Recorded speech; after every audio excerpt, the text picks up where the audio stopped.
University's programs. On behalf of the Activism Committee, I welcome you to the first lecture of our series. Tonight's program will be entitled The 1990's, Activism or Apathy, and features Mr. Ken Kesey, Dr. Timothy Leary, and Bobby Seale. I will now turn the program over to Dr. J. Black, Chairman of the Department of Journalism and Communications. Dr. Black is also the editor of the Journal of Mass Media Ethics and considers himself to be one who survived the 1960s. Dr. Black?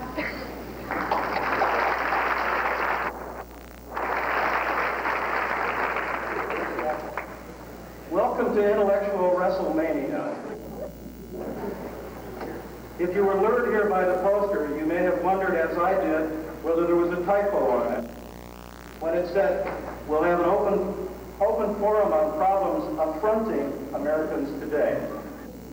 In my dictionary, and it said, things that piss people off. So I thought, maybe that's why we're here tonight. So my job is probably just a referee.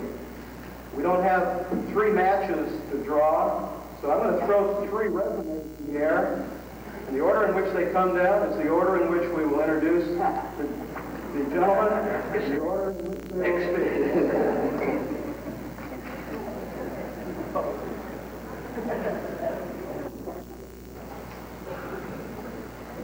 Ken Kesey, Bobby Seale, Timothy Leary. The way they're seated also. How many of you have read One Flew Over the Cuckoo's Nest?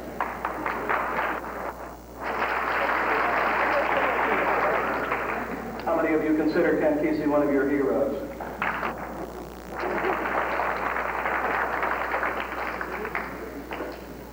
I may be the only one in the room who considers him one of my heroes because he was an all-American wrestler, too, and father of 2 champion wrestlers also.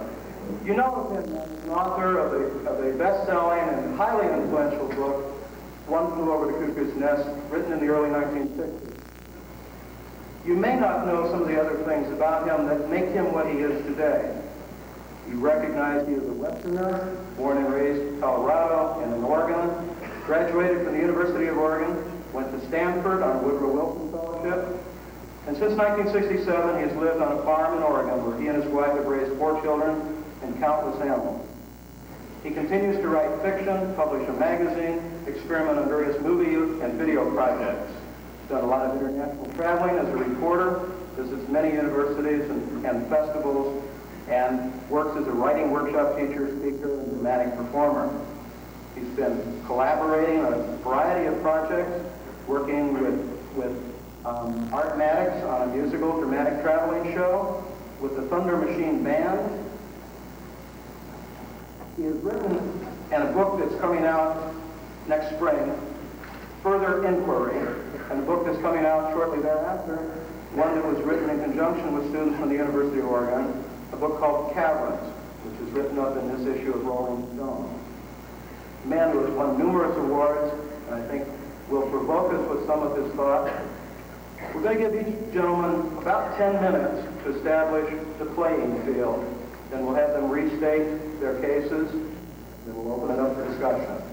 Let me have Ken Kesey talk to you for 10 minutes about commitment and whatever else is on his mind.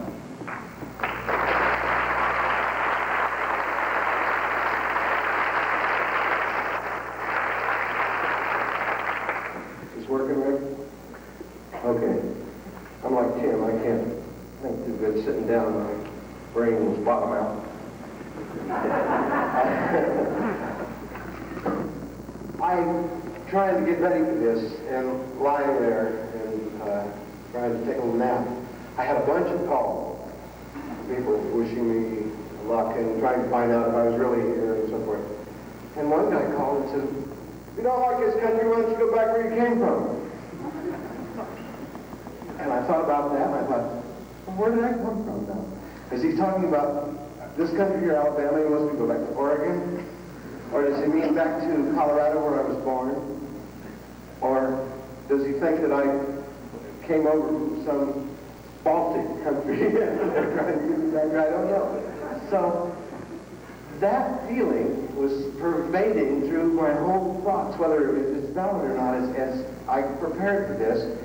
And knowing, as I told Tim, you lured me and Bobby Seale down here amongst the redneck Philistines, what are they going to do to us? Because we're going to be talking some shit I'm afraid some of these people down here aren't going to want to hear. And you remember what happened to him the last time? He did a bunch of that, didn't he? Give up. So I wanted to tell you a little bit about who I am, so you don't get the idea that I'm an anti-American. I got into this whole drug business as part of being an American. I was training in 1960 Olympics. I made it to the alternate 1960 Olympics. Never even been drunk on beer. And these VA hospitals said, we would like some people to come down here. We've discovered these substances. And we want somebody to go up there and see what it's like up there because we don't have the common balls to do it. Now, we'll pay you guys $75 to come in here every Tuesday, and you'll take these things, and then we'll ask these questions, give you these tests and so forth. We were doing pretty good. There was a couple hundred of us around the nation, and I knew that Dr. Leary was doing it back there. I mean, how much more American can you get? You know, go up into space, tell us what it's like. Pretty soon we were coming back down, and they were saying, ain't gonna give them any more of that stuff. Don't like the looks in their eyes. But by then, I felt like I was a full enlisted guinea pig, and I wanted to know what was up there, and I kept at it. And when Bush was making this last big harangue about drugs, the thing that came to my mind is, hey, you know, Ginsburg was right. The CIA sponsored the money that bought the drugs that turned me on in the first place. The CIA is the people that gave me my first drugs. I've never even drunk on beer before that. Now they're wanting to make me the villain. If they were the ones that turned me on, I at least should be able to sue the suckers and say, hey, what about all these broken chromosomes lying here? Or have them say, hey, your chromosomes are all right. One way or another, they've got to go ahead and keep faith with us guinea pigs. We're still kind of hanging up there in the air trying to make our way through. Now, when I talk about drugs, I'm only talking about those drugs I know about. It's grass and LSD. The other stuff, as far as I know, is bad stuff. But I don't know about it, and so many other people who don't know about it or are talking about it, let them talk about it. I'll talk about the stuff that I know about. I was raised in a little town in Springfield where I met my wife at the corner of Mill and Ferry Street in junior high. Drives the feminist nuts. They said, Mr. Kesey, according to your books, you don't seem to be very close with women. Do you have any really close women friends? And I said, I met one woman 37 years ago, and we've been really tight ever since. It takes the air right out of their sails. Just the fact that she happens to be my wife, and is still my wife, and her family lives there, my family lives there, my grandmother lives there, and we live on a farm. It's my dad's farm. My brother had it before me. I run cows, I bring in the hay. I'm as American as you can get, folks. Don't give me scratches. Okay.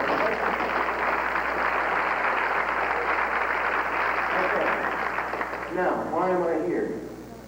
Why have I gotten these 3 airplanes it took to get me here, cramming a older and bigger me continually into an older and smaller airplane and having to change 3 or 4 times in these things, and they keep thinking the titanium discs. I wonder when they last checked those things. And I wouldn't have come here to do this with anybody but these guys.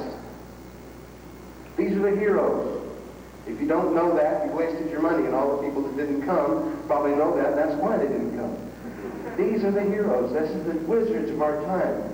This is the people that have been through it and have been put in the squeeze and squeezed and squeezed and squeezed and still have not been over and kissed God on the ass. These are the heroes, and I'm proud to be on the same stage with both of you, and that's God's truth.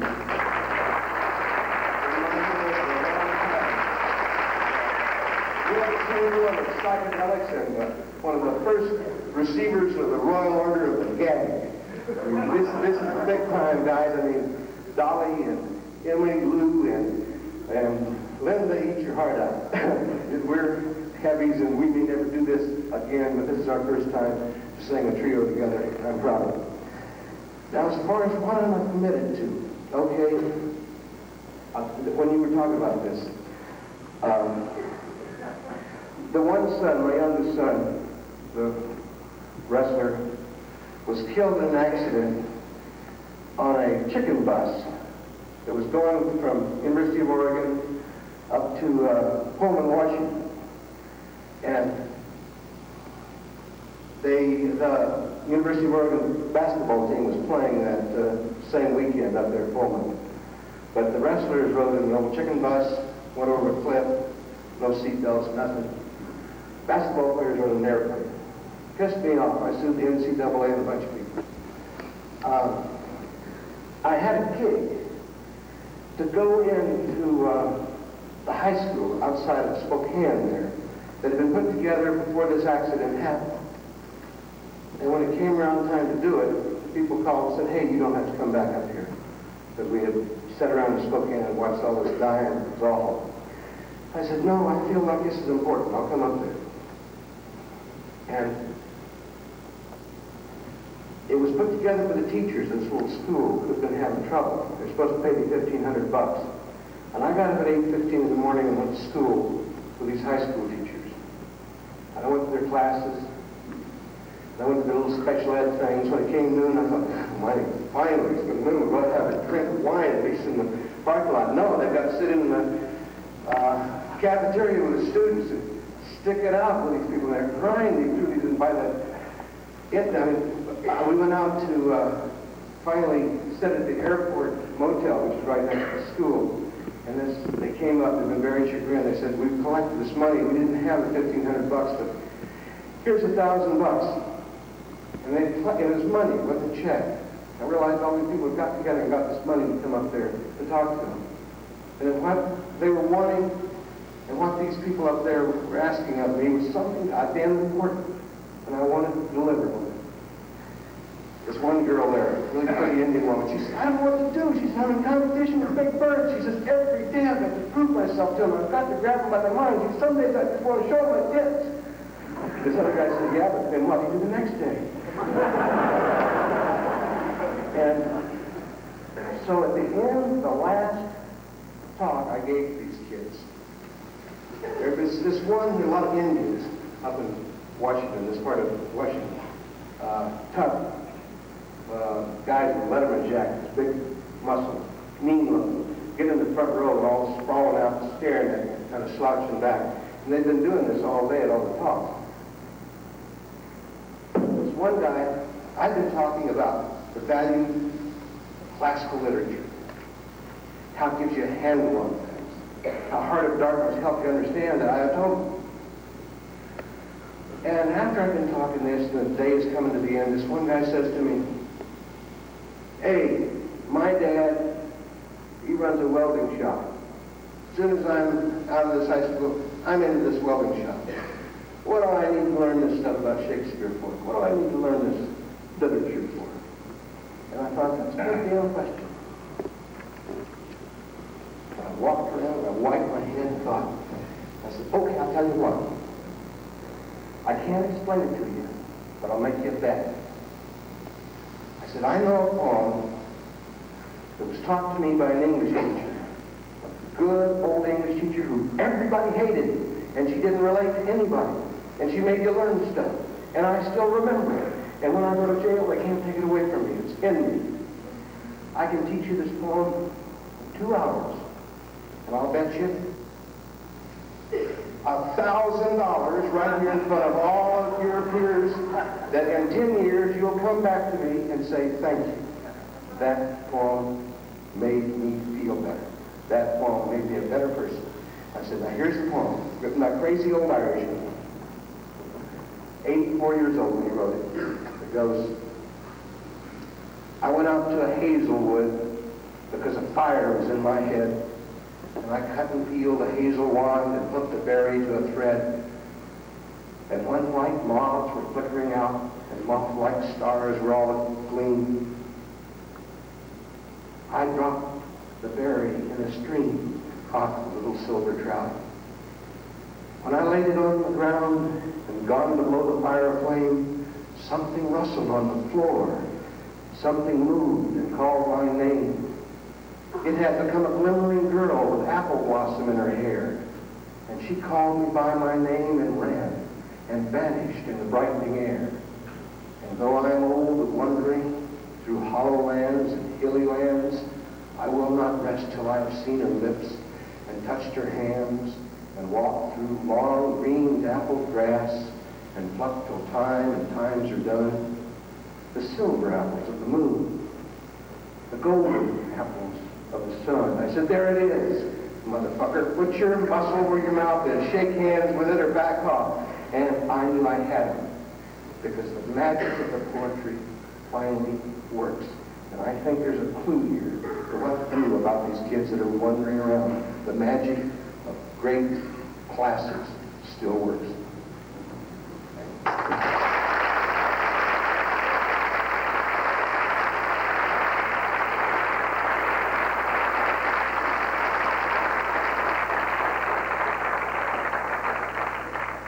Thank you, Ken.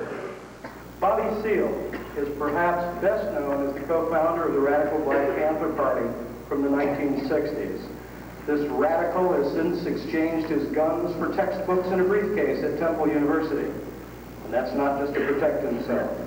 Although times have changed, many of the issues have not. Therefore, Mr. Seale continues to address these kinds of topics on social change well into the 1980s and into the 1990s. He was born in Dallas, 1936. He was a young man of conscience when he grew up in the Oakland-Berkeley communities. His inauguration into manhood took place during a decade when black men were realizing the extent of the unequal opportunities that would await them in society. The 1960s were a prime time in history to stand up, shout, and be heard. And that is exactly what Bobby Seale did. Initially, he worked a variety of jobs: carpenter, aircraft, sheet metal mechanic, stand-up comedian, jazz drummer. Then he enrolled at Merritt College in Oakland, California as an engineering major. There he met Huey P. Newton. Huey influenced Bobby to join the Afro-American Association for a short while in 1962, and later Bobby became affiliated with several grassroots organizations on his own accord. During this time, the War on Poverty era, Bobby Seale formed the Youth Job Program. In 1965, he and Huey Newton organized one of the first black student unions. This was just the embryo of the political revolutionary group that was to follow. In 1966, the two activists structured the Black Panther Party. For those unfamiliar with its purposes, Black Panther Party would seem to be a trigger-happy revolutionary group against the power structure. However, as the chairman of the organization for 8 years, Bobby Seale initiated several programs such as breakfast for school children, senior citizens free busing, preventative medical health care, and several other programs, including a mass voter registration drive. He also received worldwide acclaim as a defendant in the infamous Chicago 8 trial, which later became the Chicago 7. How many of you in the last year or so have seen the television version of that? And you recognize this is the man who spent much of his time bound and gagged in Chicago following the 1968 Democratic National Convention. He continued to find himself in the middle of controversies and therefore became more renowned for his political involvement. In fact, he ran for mayor of Oakland in 1973. Since he stepped down from his reign as chairman of the Black Panther Party in 1974, he's written several books, including his autobiography, Lonely Rage. Meanwhile, he's found time to engage in such activities as cooking and has a new cookbook out, barbecuing. I don't know if you've been to Dreamland, but we need to put your barbecue cookbook in perspective, Bobby. Now he's studying political science and Afro-American studies at Temple University in graduate school, working also as an administrative assistant, dean of the Arts and Sciences Department. He's very active in community service. He continues waving a variety of flags. You will see Bobby Seale is a man of commitment. Bobby?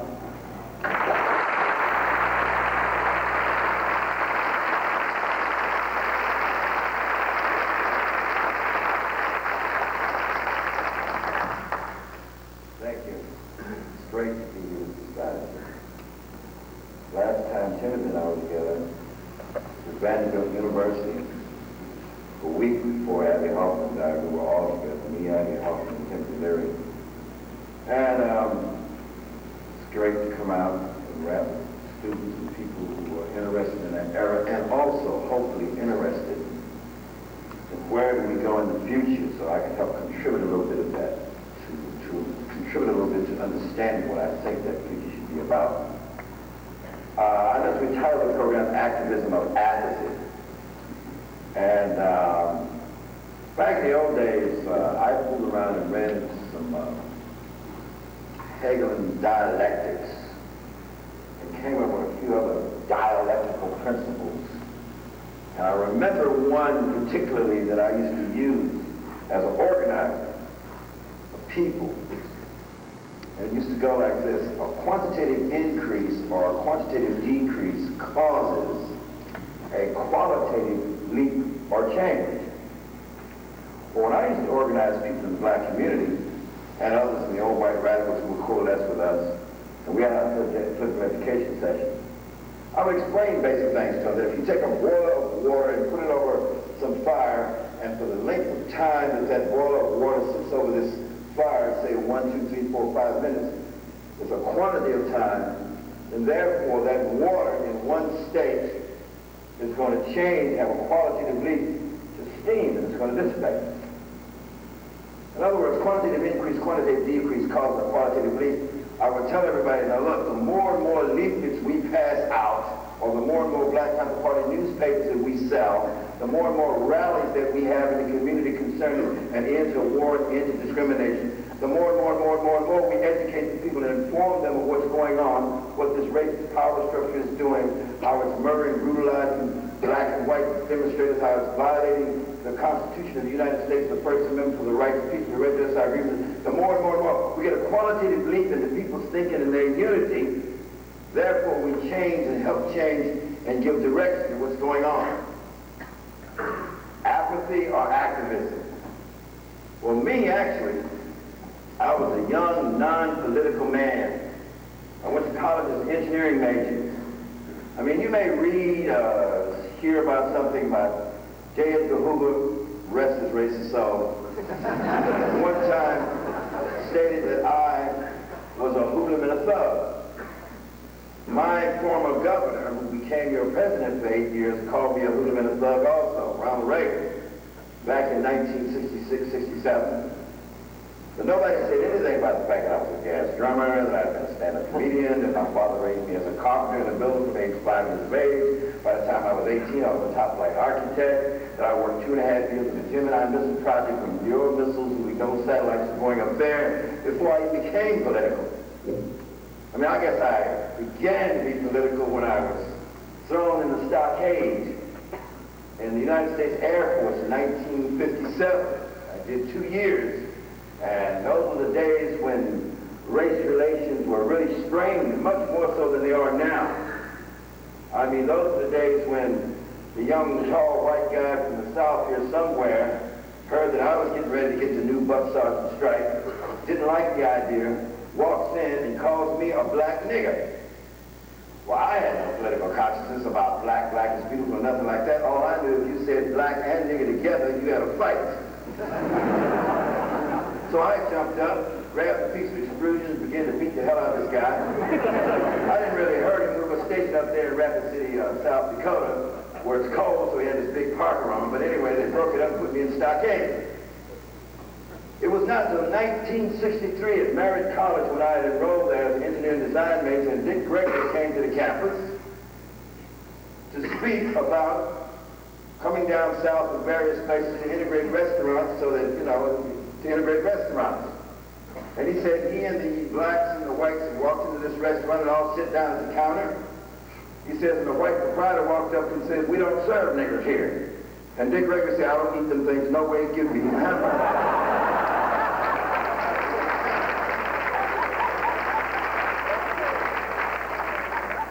So then I had a great qualitative leap of understanding myself as a whole human being. At the same time, I'd been investigating what Africa was really about.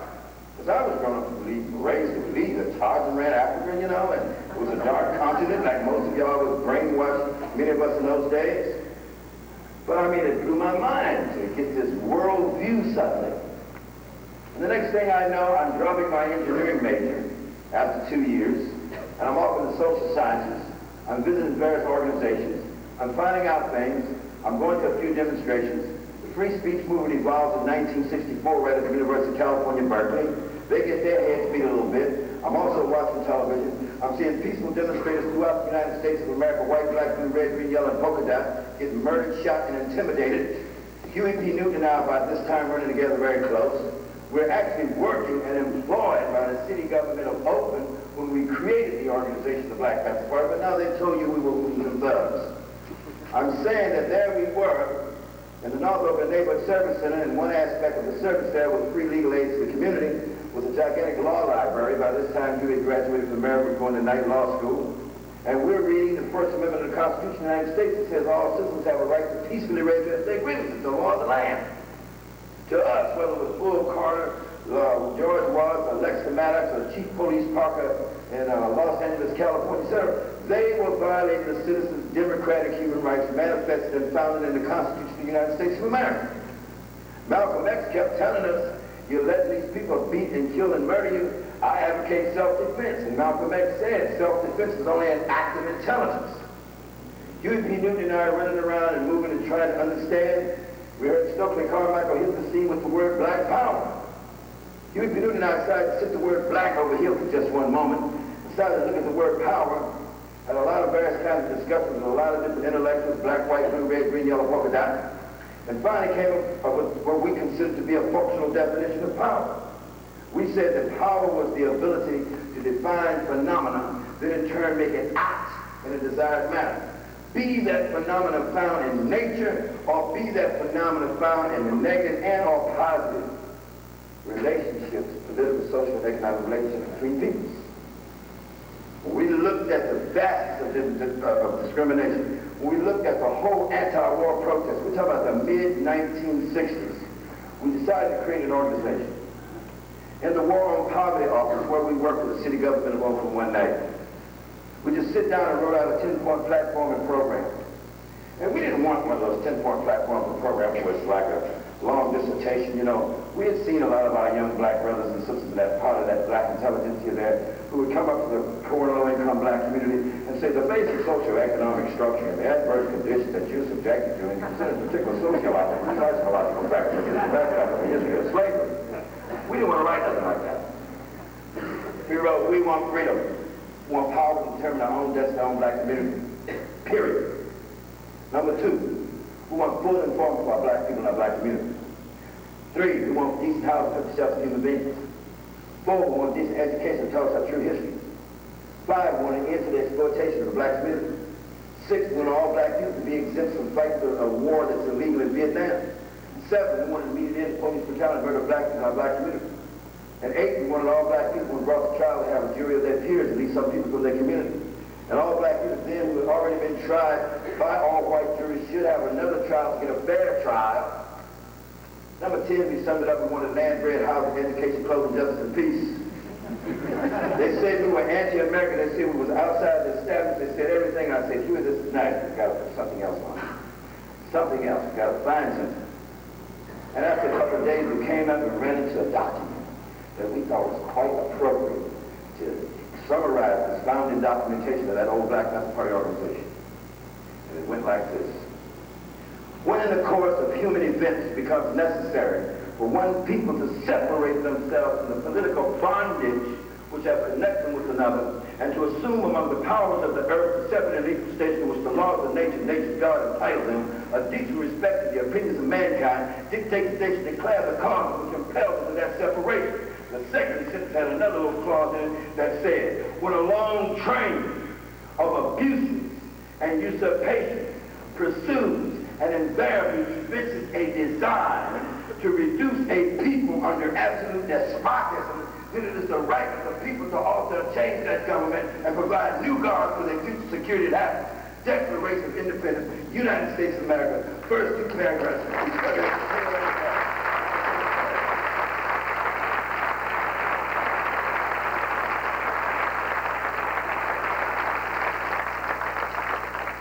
That's what we started the Black Panther Party with. We're just part of a young black intelligence. I mean, we went out in the streets. That if these racist police are going to brutalize us, then we should imitate that other organization down in Los Angeles who used to have law books and tape recorders. They took those people's law books from them and tore them up. They tape recorders and bashed them up and drug them downtown and locked them up. So we said, well, let's take guns. The California state law says as long as the weapon is not concealed, it is not illegal. We got some law books, tape recorders, got some black leather jackets, sport leather jackets, some black slacks, and black shoes, and black socks, and black gloves, and blue shirts. Look at an old movie one night, the French underground resistance against the Nazis. We didn't know what to put on our heads. We noticed the French underground resistance was wearing black berets. We said, yeah, we wear black berets, so we stuck some black berets on. We got the first 6 or 7 members of the party, and the one female that was with us made sure our guns were not concealed. Walked out in the street and said, we're going to observe these police. And we really did that in reaction to 5,000 signatures we had gotten 6 months earlier for the North Oakland Neighborhood Advisory Board so they could argue for and try to get a community police review board that the city council had ignored. The phenomena of the city council was that it was racist. It did not give a damn about the basic desires of the community, the political institution of the city council, that legislative, local legislative body. And we hit the streets. And it blew our minds. We thought we was going to capture the imagination of the black community. And Huey P. Newton, as articulate as he was, and we trained our young people that these guns is only a tool to be used at a particular time, in a particular situation. And I mean, police brutality was viciously rampant, violating the First Amendment and everything, etc. And all we was doing was putting civil disobedience on the cutting edge. I mean, to see 9 or 10 of us or 5 of us get out of the car, some police officers patch searching somebody. We wasn't that in to interrupt the arrest. We might have 50 people standing out there in the community watching the arrest. We really wanted to capture their imagination. At the same time, we were about to defend ourselves. We come walking down the streets in our little uniforms, with our tape recorders hanging, with our law books, with our 10-point platforms and programs and applications to join the Black Panther Party. The young blacks see us there and say, hey man, what's going on here, Jack? You got guns, dumb beat. No, it's not necessary that you leave. We're here to observe this police officer carried out his duty here. We have articulated certain Supreme Court rulings that give us the right to do so here. Police officer, you have no right to observe me. And Huey quick with the long term articulate California State Supreme Court ruling such and such states that every citizen has the right to observe a police officer carrying out their duty as long as standard reasonable distance away. The reasonable distance was constituted at 8 to 10 feet in that particular ruling. I'm standing approximately 25 feet from you. I will observe you whether you like it or not.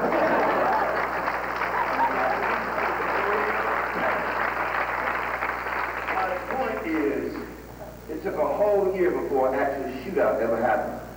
It blew their minds that we knew the law. It blew their minds that we knew the gun laws, all the other fish and game code laws and handling guns. The fact that you could never point a loaded weapon at somebody, even if you're playing around, it constituted assault with a deadly weapon, etc., etc. You couldn't have a live round in the chamber of a weapon, which is a fish and game code law while riding in a car, at least particularly a shotgun or a rifle, etc., etc., etc. It blew their minds. 6 months later, we were so legal, putting civil disobedience on the cutting edge. The California State Legislature made a law that said no one can carry loaded weapons, and our weapons were loaded, within the city limits, within 150 feet of public property. Public property also constituted all roadways and byways. That's how legal we were. But no, they would have you believe it was hooligan thugs. I mean, the atmosphere in the time was different. But we were not limited just to that. I mean, we got a red light on one corner because too many kids got killed in the city council when we put a signal light at the corner. I mean, we went to meetings about picking up the garbage more time in the poor low-income black community. The social responsibility that you can become addicted to was something else. And when we involved breakfast children programs in the Black Panther Party, I mean, where I think we were feeding over 200,000 kids in this country. And California alone, we caused a $5 million bill that Ronnie Reagan cut $4.5 million off of, but we got an override on it with Willie Brown and some of the other state legislation. We got $5 million to go to the schools to see to the poor and low-income kids, white, black, blue, red, green, yellow, all polka dot, had free breakfast in the morning before they went to school. Some teachers sitting up talking about Johnny 1 apple plus 3 oranges plus 4 bananas equals how many pieces of fruit. If Johnny is hungry, Johnny can't compute. That was the simple logic of it. I mean, that's social responsibility. activism is a foundation manifested in your personality, where you're going, manifesting your understanding to realize what the world is about. Activism, or lack of apathy, or involvement, is a plain old thing about social responsibility. If you leave here tonight, somebody says, hey, Bobby Seale did a great speech on social responsibility, and some kid who wasn't here, yeah, I think I'm going to stop drinking and driving. We're talking about a greater amount of social responsibility. We're talking about having an understanding of what it is and how we need to move and be part and parcel of helping to dismantle apartheid in South Africa, or South Africa, or anywhere. And I don't think what we're talking about, brothers and sisters, is a futuristic concept of cooperation humanism. We're not talking about the extreme. I have said since way back that I do not think, nor do I believe, so I used to have a lot of contemporaries who try to argue with me, I do not believe state-controlled, command economy socialism will work in an open, developed, fast-paced, computerized, scientific, technological social order, which is also intertwined with said democratic human rights, but those democratic human rights many times are trampled upon by the fascist nature of many, and not all, but many who are in government. At the same time, we have to make an analysis of the erroneous functions of corporate monopoly capitalism and what it has done and what it perpetuates to do. And that is the ground level of exploitation manifested in what's going on in South Africa today. I mean, my concept of social responsibility become involved is not limited just to some protests, but a programmatic thing.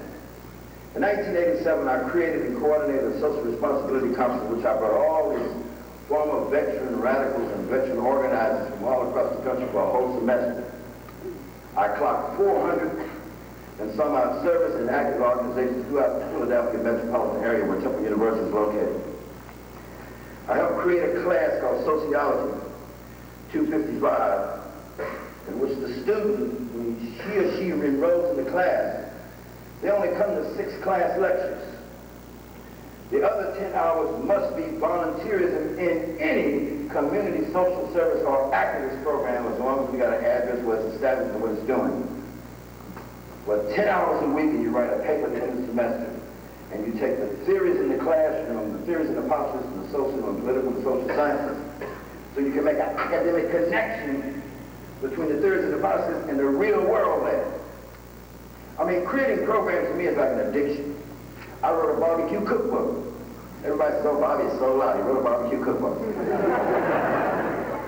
I wrote the book because it was a fundraiser. People wouldn't donate money like they used to in the 1960s.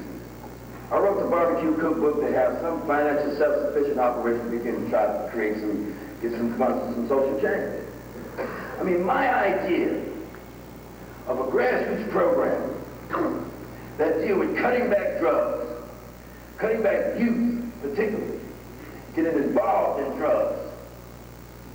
I mean, when a kid says, wow, man, I don't want to go up here and work for no $3.35 an hour, frying hamburgers and flipping eggs, I can go out here and deal with drugs. Well, in Philadelphia, we got a vast problem of abandoned houses, the row houses, but they're abandoned. City government is running around talking about it takes $45,000 on the average to renovate these houses, and we don't have the money. They really understand that for the capitalistic banking industry locally there. I said, bull crap. I said, I can take one professional building and construction contractor, one in carpentry, one in electrical, one in roofing, et cetera, who can supervise 5 kids to help them. I ran these same kind of programs. In 1984, I had one shortly that was going on. And we can renovate houses. I mean, I went up here to the National Rib Cook-Off a year ago with my barbecue cookbook and my barbecue ribs, got misplaced in the situation, lost a lot of money, lost all the advance on my book. Now I got a case, a court case, another one, believe it or not, after 17 years, in Ohio, but it was about a fundraiser to create a housing renovation program using youth between 16 and 22 years old with professional supervision, to renovate these houses, and give the renovated houses that I figured would cost about $25,000 each at maximum, some maybe less, and give that house to homeless, battered women with children. When I can take a youth and show him that if you learn roofing alone in Philadelphia, Roofing alone, quick roofing. 2 or 3 guys can roof a row house in a matter of 5 to 6 hours once they got the equipment and once they got the training. People pay $600, $700, and $800 for the roofing of their house. I said, if you guys did 3 jobs a week, if materials cost you less than 1/4 of it, and you spend all that money, I said, that's more money, as much money as you can make if you fool around and got drugs. Fine. It's a methodology of being creative, develop socially responsible programs that involve the youth to show them another direction and another alternative, and show them you're better off with the trade, the skill, and the ability. We even show these kids in my concept program how to create corporations they don't even know. Let's get down to the nitty-gritty and not listening in cigarettes. When you start talking about activism, it's about being involved. It's about understanding the need to evolve futuristic economic, social, and cultural and political frameworks that make some human sense. So when you start talking about revolution, when I talked about revolution in the 60s, I was talking about the need to revolve both political and economic power back in the hands of the people. How do you get people to understand or come up and some of these students get creative with new kinds of campaigns attached to existing campaigns? I would love to create numerous programs, grassroots in the community, get a lot of people supporting these programs, and every time a politician say you want to run, we have these contracts that they have to sign. And if you have the ability to leaflet and saturate the community, and as soon as these politicians deviate from these socially responsible contracts based on us as a political power group for the community via our organizations, then we got something to say about recalling them. See, there's all kinds of ways you can work democracy. 1960s, black, white, blue, red, green, yellow, polka dot, we were all out there involved on one level or another. But the central, basic, focal thing that we was really about, and you want to summarize it, is that if we, in a very non-organized way, came up with the first pragmatic concept of what we call participatory democracy, or a need for a greater amount of participatory democracy. Like I said, later for state control, command, economy, socialism. At the same time, we must criticize corporate monopoly capitalism and what it does to us in our society. So whether it's about nuclear proliferation, whether it's about battered women, whether it's about the environment, the equatorial rainforest being chopped down at the rate of a square mile of the whole state of Pennsylvania every year, and we know that 50% of all the oxygen in all 5 billion human beings on the face of the earth, 50% of that oxygen comes from the equatorial rainforest in South America, Africa, Malaysia. And 80% of all the oxygen we breathe goes to our brains. And if we keep chopping down the equatorial rainforest, we're not going to have 20% oxygen in the atmosphere. It's going to go to 19%. It's going to go to 17%. And once it gets to 14%, these little brains cannot function anymore because they need more oxygen. Survival, responsibility, activism. We got to get out here and be creative. We got to relate to talking and rapping with people. I don't give a damn whether it's black, white, blue, red, green, yellow, polka dot. Get down to the nitty-gritty. Let's talk about futuristic, cooperational humanism. Thank you.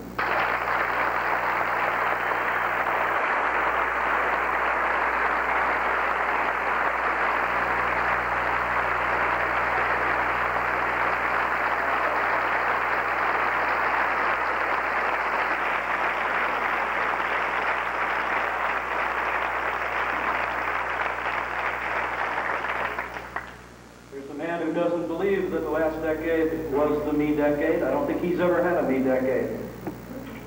But the next speaker may give us a different wrinkle on some of this. We welcome back the University of Alabama graduate, 1943 graduate, Dr. Timothy Leary, a man who has influenced and informed 3 generations of Americans with what we would refer to as searing insights and personal anecdotes that you won't want to miss.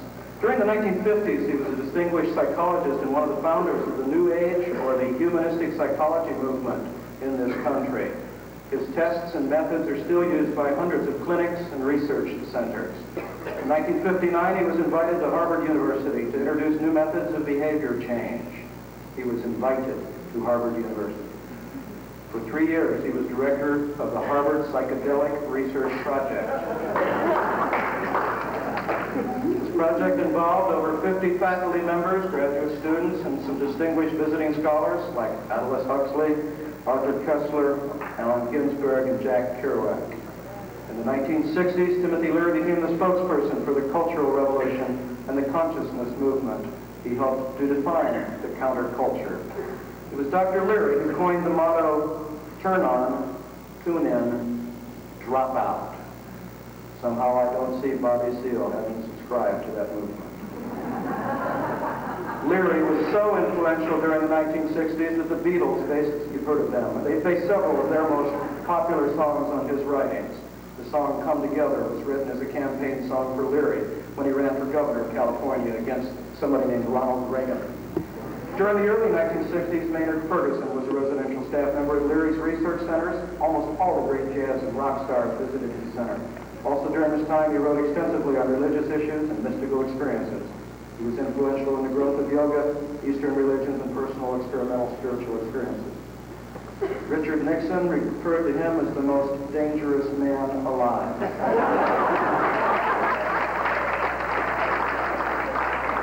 I introduce to you the most dangerous man alive, an Alabama graduate.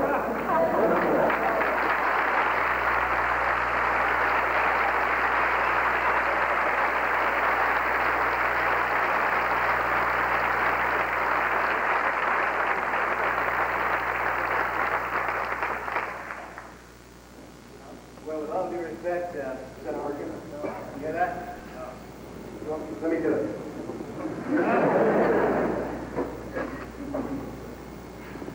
I have just been turned on by Kesey.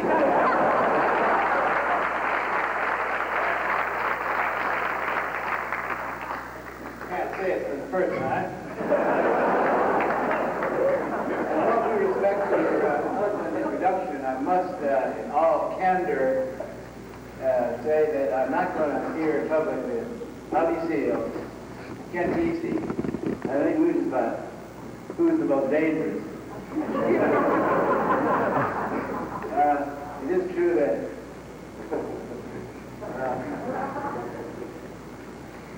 when Ken was talking about how special this evening is for the three of us, I found myself feeling rather shook up with the feeling. This is the first time that the three of us, to our memory, of course, who remembers?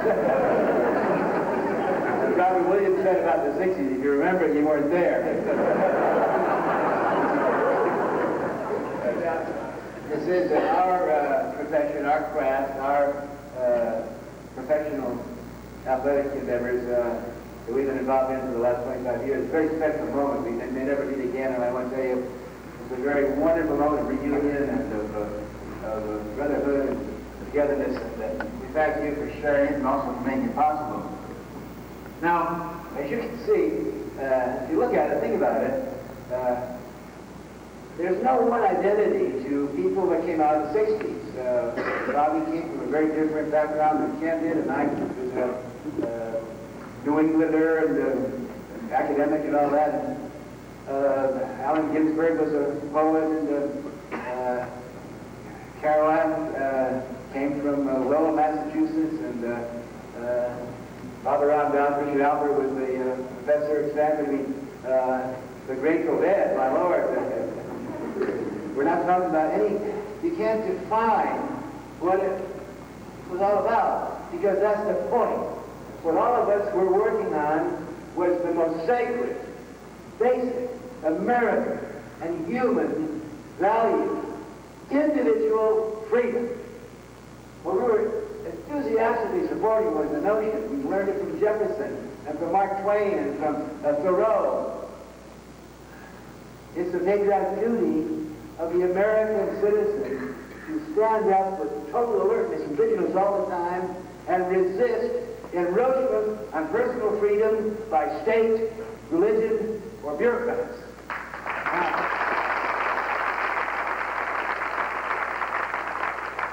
Now, for freedom, well, we're free to choose our own college majors. And that's what it's all about. And that's what America, in the last 200 or 300 years, has given the world. It's called pro-choice. You may choose one thing. I was talking to a leftist the other day, I won't mention his name, and he was kind of putting down the Chinese students. And he's saying, about all those Chinese students, what they want are Cadillacs. I said, not at all. Some of them want Cadillacs, some want Porsches, some want bicycles, some want roller coasters, roller skates, some want to have motorcycles. The point is, you choose what kind of vehicle you want. And of course, that every political organization wants to make that straight point. Anyway, I think I've made that point. I want to tell you why I'm happy to be here tonight. I've never really confided this with anyone before, but my career as an activist, struggling, defending, and encouraging personal freedom, it's all due to the University of Alabama.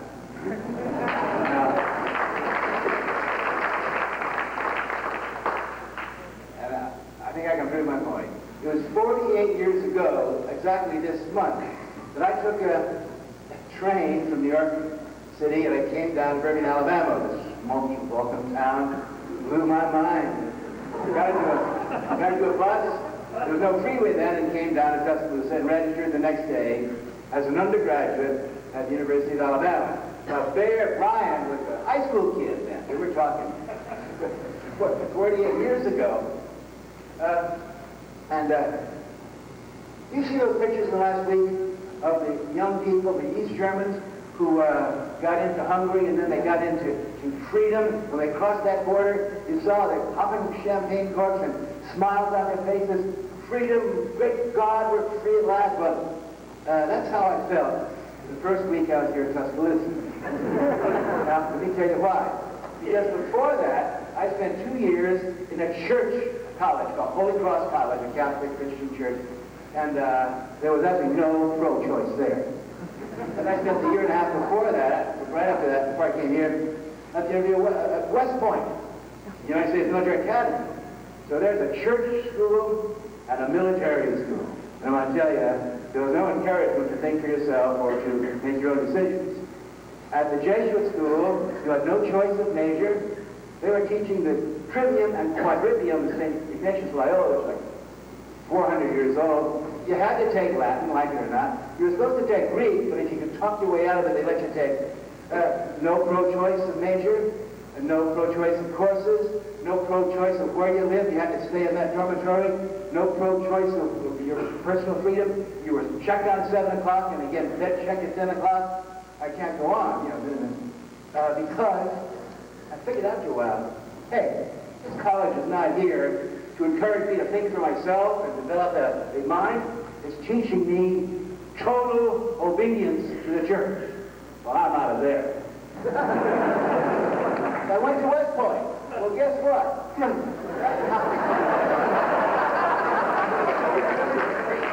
I thought it was going to be romantic and glamorous and defending, oh my God, talk about bureaucracy.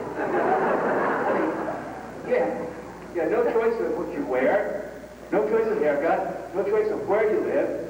Listen, not only do they check you at 7 o'clock, 10 o'clock at night, they got you up in the morning, they check you at breakfast, they march you around in classes.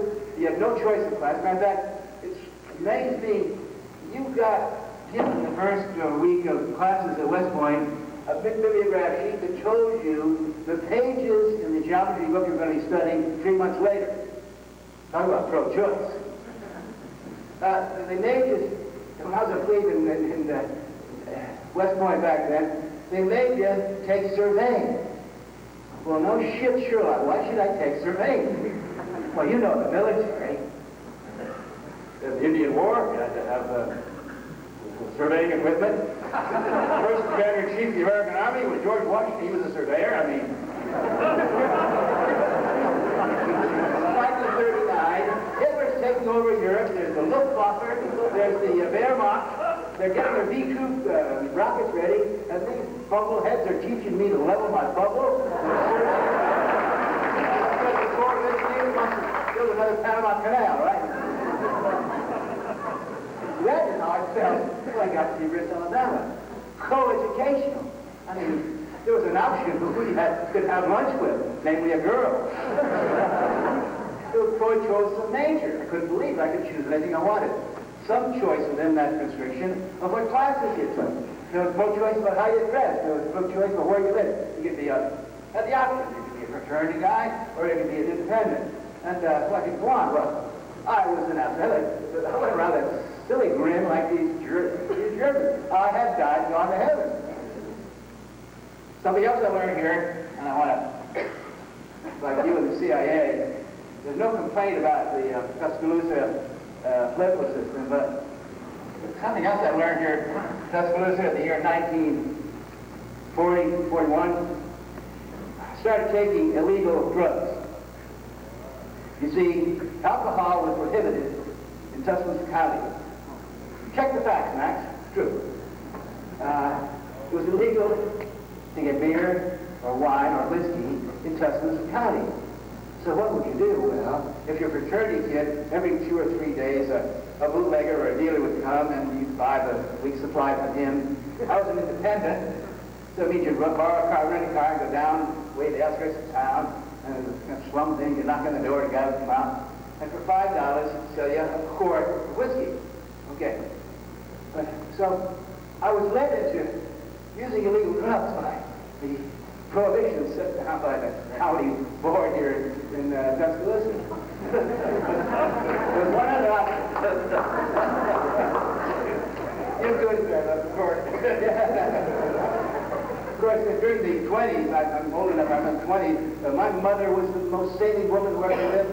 My father was a dentist and all this and that, army officer, and they had bootleggers, dealers, dope dealers coming to the door, selling bootleg gin and all that. So, but another option you could have in those days, you could rent a car and go over to the next county. What's the next county?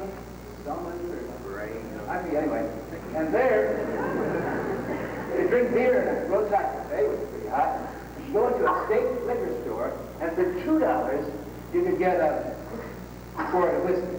So, then the first time I did that, though, I had my first skirmish with the narcotic police. As soon as they crossed the county line back in Tuscaloosa County, there was a police car. And the motioned us to follow him, so we followed him down the road behind the barn. He said, you keyed your car, he looked in the trunk, and came out with 5 bottles of whiskey. He said, well, this is against the law. I could have you thrown, you students aren't you? I'm going to throw out of the university. I could put you in jail for this, but I can find you. What I'm going to do is, I'm just going to forget it. I'll be a good guy. I'll just take the booze and you go home. Which meant that that night I could go back to the shack and for $5 buy my $2 bottle of whiskey. Now, well known to everyone, not just the political science department, but everybody in this county knew back then, there were 3 groups who fought successfully and vigorously to keep prohibition of alcohol in this county. You know who the 3 groups were. Number 1, the police. Because number 1 gave them excitement, big budgets. Number 2, they had a thing going on the side. Okay, don't knock that. Depression. The other group that was against legalization of booze in this county were, of course, the bootleggers. Trump economics in those days, Alabama was deprived of, hard work here. These guys didn't have much, so it was very big. One of the biggest business in Tuscaloosa, besides the highest university, was the bootleg trade. And of course, the third group, passionately, fervently, were against the legalization of the demon rum, were, of course, the Christian ministers. So that's I praise Alabama for teaching me pro-choice and teaching me to expect, as an American, that I should be able to choose my college major or whatever else. It wasn't that simple, of course. There were 3 or 4 groups in those days that did not have pro-choice. The number 1 group, in numbers, who did not have pro-choice, I'm sorry to say, were the women.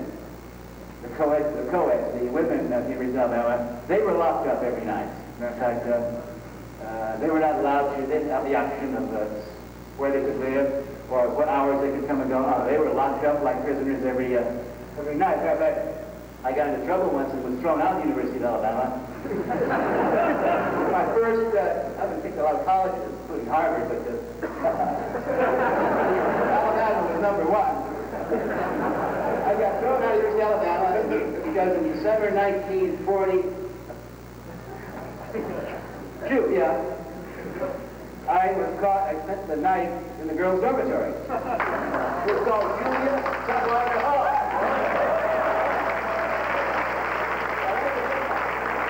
Sunwater Hall. Think about it. Anyway, I found out the women. Women did not have any rights. Also, blacks. There was not one black student, had one black professor, had one black undergraduate, and in fact, in those days, my memory, probably how I mostly see young black men was you'd rent cars.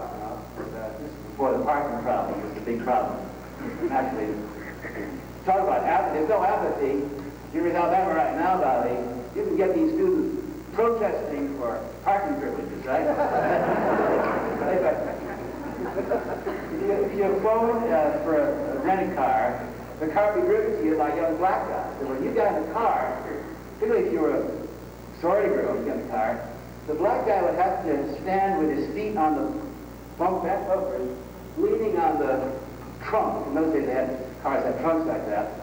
I mean, can you believe? Talk about South Africa. Talk about apartheid. I mean, as Abby Hoffman said in his last night with us, Vanderbilt, it was going down about. Yes, there is sexism in America today, but because of the 60s, we're aware of it and we're conscious of it, and it's a real basic issue. And yes, there's racism. In some ways, the racism is worse today than it was, but at least apartheid in this country has been made illegal. And I remember when he said the last words, public words of Abby Hoffman, and he was really so depressed he could hardly talk to get the microphone, and he was talking in a very mechanical way, not his usual Seale rap batter.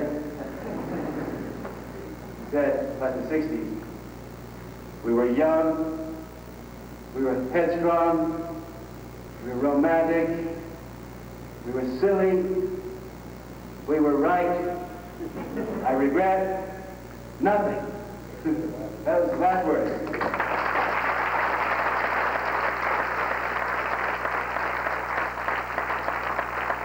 There's a lot I would like to say about the current war on drugs, which is a war on individual choice.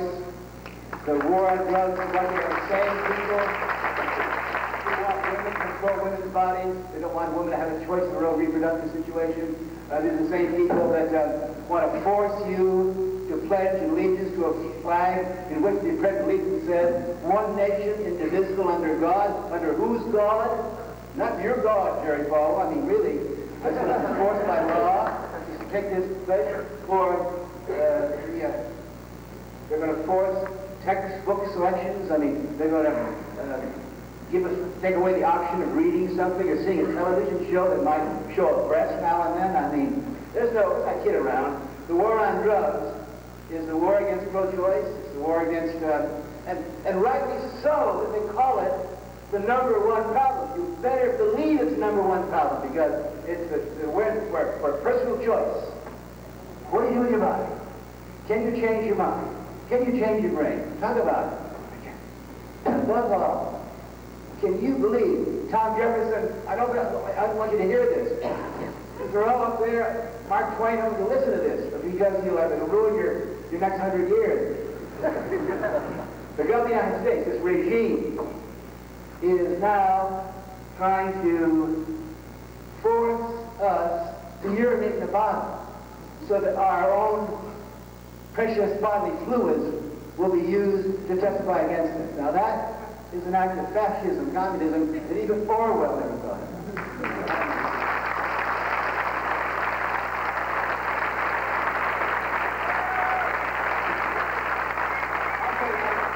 I'll say one other thing, and then I want to turn it over to our beloved friends and to you for questions and answers, but the war on drugs is basically a war to make Americans respect authority. That's what the Tsar. You believe the Tsar. America's the Tsar. Czar has Cossacks, right? Czar Bennett says, the problem is that Americans are losing respect for authority. And Bush gets on television first day of school, and in almost every classroom there's Bush, and he's saying, we're not gonna tell you just say no anymore. No more, Mr. Nice Guy. You will not take drugs.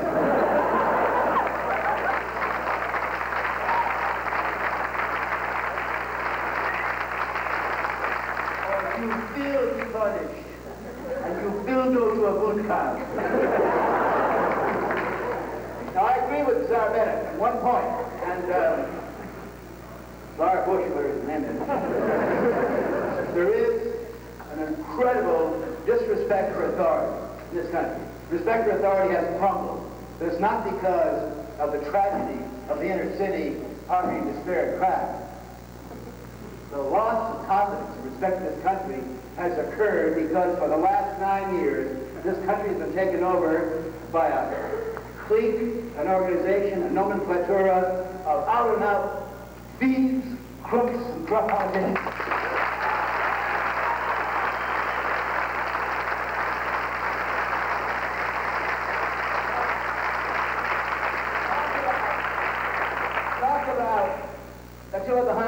These guys, I'm talking Democrats too, you know, they have looted, stolen more money from American working people and middle-class people and the third world than every regime in history.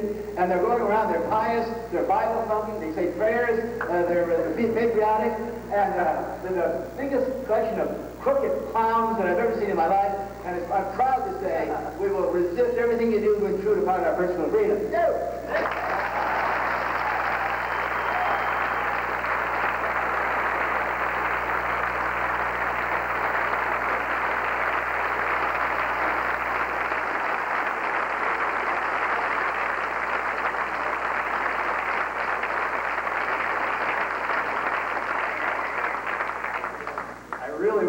Would tell us what's on their minds and I quit holding back. Let's put it in perspective. And I'm going to hold a gun to you guys.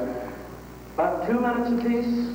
I want to read. I was short. I want to give it to him. A restatement now that you've heard the three perspectives. Then we're going to open it to you. You can see there are microphones on the end. If you want to start gravitating toward microphones now while restatements are being made, let's go for it. Don't gravitate toward these microphones because I have the thing I'm going to bring in here in a little while that made revolutionaries, Donahue and Oprah and everything. I have mounted inside of one of these Bear Bryant red footballs a little wireless microphone, and when we come to question and answers, we're going to throw this thing.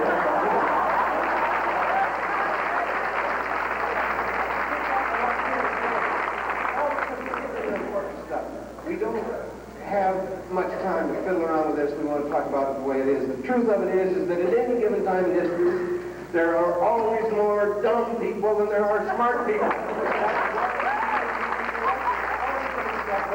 We are losers. We've always been losers. We will lose throughout history. What we're asking you is to come join us. It's only game of fun. It's fun. It's hot. And when history looks back, it's going to come to this. Who do you want to be? Frank Sinatra or Woody Guthrie? When it comes down to the flag, you know, all that flag shit, that's a red herring. Pay attention. They're jacking you off. They're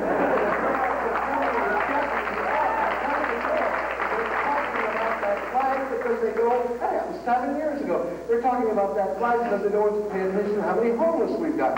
They get them back. Now, this is one of the most important things happening in the United States today, this abortion thing. The truth is, nobody wants abortion. Nobody. What you want to do is not get pregnant. You haven't figured out yet where the pregnancy is coming from. It's the American dick. 10 years ago, there was a lot of talk about male contraceptives. You know why they stopped it? The NRA. They said, you got a right to carry the gun, it's got a right to be loaded. The government tries to get you women against each other about this abortion issue. Back off and look each other in the eye and say, are we really against each other? When you hear the stuff about the drug stuff in the communities, and it gets you against each other. Up in Oregon right now, I'm on the side of the environmentalists because they're trying to cut down the last of our old growth where the spotted owl lives. There's only 4,000 of them left. If they cut down this old growth, they will kill the spotted owl. They manage the forest badly. They're chopping those trees down, sending them to Japan, and they're coming back as speaker cabinets. So the industry has come in there and they've stirred the loggers up against the environmentalists. So the loggers are blaming us for having cut down those trees. We didn't do it. I keep saying, hey, you guys, I'm not against the loggers. Hey, you loggers, wake up. You've got to give up this dumber-than-thou attitude. You've just got to get up off of it and come over here and try to think for just a moment. This whole thing about the flag, burning the flag, where else in the world you go where this stands for the right to burn it? I mean, that's a hell of a thing, and I will fight for that.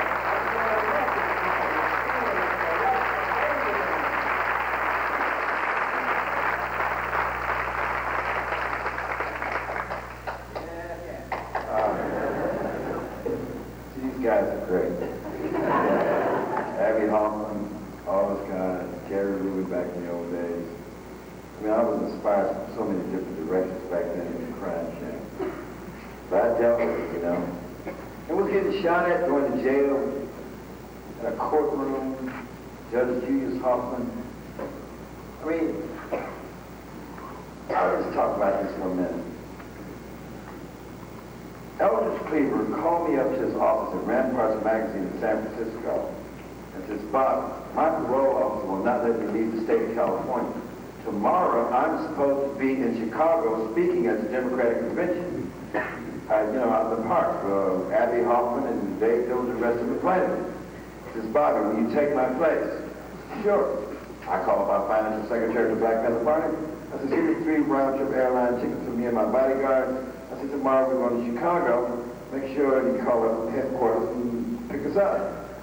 We get in, fly in, go to the anti-war mode headquarters, meet Dave Dills, walk across the street with Dave Dills and Jerry Rubin. 1,000 people sitting out on the grass.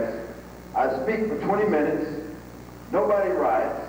I said, I'll see you guys. I'm going to the black community because I got a Black Panther Party office here, and I have to put on, but I'll be back tomorrow to speak to Grant Park. Next day comes to Grant Park, directly across the street from the Hilton Hotel, where the Democratic Convention is going on. It's about 300 people out here in front of this megaphone platform. I speak to them. About half of those people are dressed in suits and ties. Well, you know, the old hippies and protesters are dressed in suits and ties. So I said, hey, these people must be part of the Democratic Convention, standing here listening to me talk. I leave.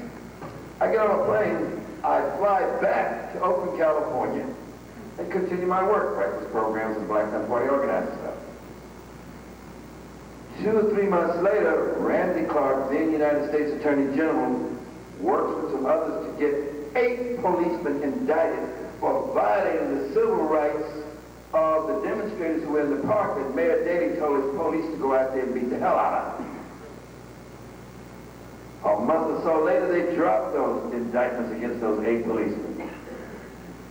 In March, I'm in Scandinavia going through all these European countries. I found out that I'm indicted along with 7 other people. I wound up in the courtroom. My lawyer, next September, has a gallbladder operation in the hospital. The judge is telling me that's your lawyer. I said, no, I want Charles Gary.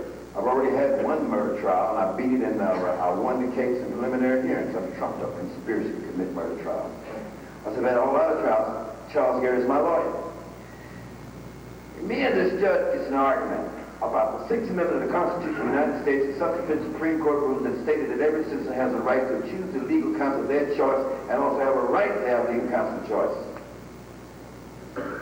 Now, I'm telling this judge that if you don't recognize that constitutional right, then I consider you a fascist, a racist, and a bigot. You acted in the same manner that some judge acted in 1857 when Dred Scott went to court, and the racist judges there said that a black person had no rights, that a white person was bound to respect, etc., etc. I have never seen a defendant a Negro dependent, I call myself African, Afro-American, A Seale, a judge, is a racist, a fascist, and a bigot. So we get into this conflict going in the courtroom. I'm demanding my constitutional rights. I'm not going to back up. I'm in jail without bail on another trumped-up charge. These marshals are beating the hell out of me. They're jumping on me. They're trying to break my arm. What have you, sir? Finally, chain shackled and gagged me to a chair. The first day they put this little tape over my mouth. I don't say nothing in the courtroom until my name is mentioned. The court recorder takes down everything. Some witness gets on the stand and says, Bobby Seale. I tell myself, I object to the grounds that my lawyer is not here. Sit that man down. I say, I object to the ground my lawyer is not here. He's denied the Sixth Amendment. Sit the man down. So 2 or 3 marshals come up and attack me. One hit me in the chest. I hit this chair. The chair got wheels on it. I go sailing back. I'm on the floor. They pick my leg up and they hammer like that. They pick my arm up. And I'm still cussing this judge out. About that simple Sixth Amendment constitutional right. I don't know. That basic experience there, I think, finally solidified my whole understanding of what I was fighting about, what Martin Luther King, Malcolm X, everybody else went through, what John Brown stood for in the old days of history, what all of us think about when we talk about the futurism of cooperation, humanism, your individualism, your creativity, your range, your scope that you develop. Your realization that we have to have, this world view we have to grab a hold of. Just like these 2 brothers here are rapping to you, that's the key to it. And if you let them continue the way they're going, this world is headed a downhill slope. It's only going to take the masses of you, black, white, blue, red, green, yellow, and polka dot, like I love to say about humanity, to try to give some relevant human direction.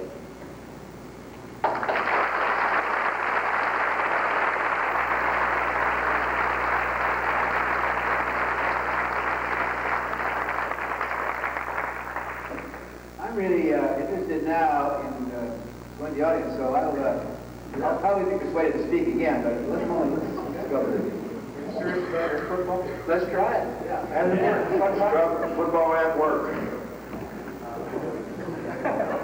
It's in the end zone on the left-hand side of the plane. Left-hand side of the plane. Talk into the black temple on the end of it. You'll see. Cleaver and Captain Cleaver, and been that whole team. He finally had come back to the United States, and I went to see him for the first time since he'd been in all this trouble. And he was there in Berkeley with a lot of hog farmers drinking rock and roll on it. And they were drunk, and they were shouting things like, "Yeah, Tim, yeah!" And they came to this point where our neighbors were supposed to join them. It was a benefit for Robert Anton Wilson's murdered daughter's frozen brain, remember? This guy has been killed and they had put her brain in cryogenics, and we've gone there to this benefit for Robert Anton Wilson's murdered daughter's frozen brain. And I was sitting back in the audience with Krasner, and finally somebody came in to Leary and handed him this question. He talked long enough, it's time for Cleaver to come on. Cleaver didn't show up, kind of came in. And then Cleaver was home, he couldn't be reached. And Krasner sat in front of me. He turned around and he says, he's probably home working on his new novel, Brain on Ice. So, Leary could have set up there's a real Krasner shot. So, Leary sat down at the stage, and with one microphone had these people get in a line. And they came up there, and they were asking things like, Dr. Leary, when you wake up, does your third eye have sleep in it like your other eye? And Krasner got up there and got in line. And Leary didn't recognize him. He walked up until he got the microphone and he said, Dr. Leary, do you think it's possible that you could have died and gone to heaven and these are your damaged chromosomes come back to life? And Leary said, Krasner, that's the microphone. So I thought this is the way we can have microphone here and there too. Okay, there is a microphone on the loose. There it is, talking to me. Yeah, I was just wondering. It seems to be a pretty popular question. Right on top of it there. Right here. Do y'all think the world's getting better or worse than it was when the 60s heyday or whatever, We're hearing these gentlemen be nostalgic about the future, in other words. We're getting better or worse? Why don't you shoot these questions right to somebody? That way we can answer them quickly. How about you, Mr. Kesey? Pardon? How about you, Mr. Kesey? What do you think? As I say, I think we're losers. I think we're going to continue to lose. We always have lost, and that's just our role, and we keep the world from completely going to hell. You know, it only takes one Galileo. It doesn't take a whole studio full of Galileo, just one. You can count the number of seeds in an apple, but you can't count the number of apples in a seed, so we'll always be on the minority. Bobby, do you want to answer that? Yeah, I think we're in trouble. I think humanity is in big, big, big trouble. We have to look at a lot of things going on. I mentioned the environment is one aspect, the equatorial rainforest, but it's broader than that. You see that.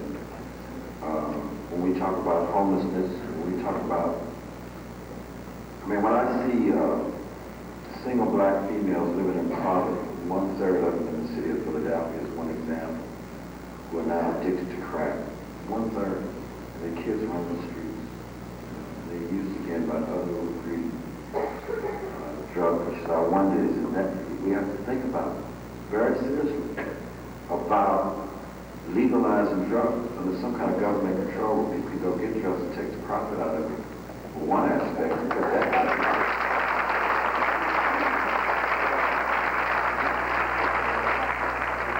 Falwells and the Reagan and Bush and what have you groups and all of these people says, what are you talking about? If you legalize drugs, look, we got a problem, you know, and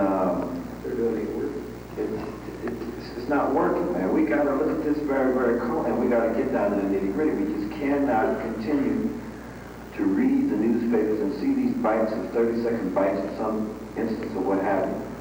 I got a new show coming up. Hopefully, me and Bill Barnes are going to host a show at the Area National. It's an activist show.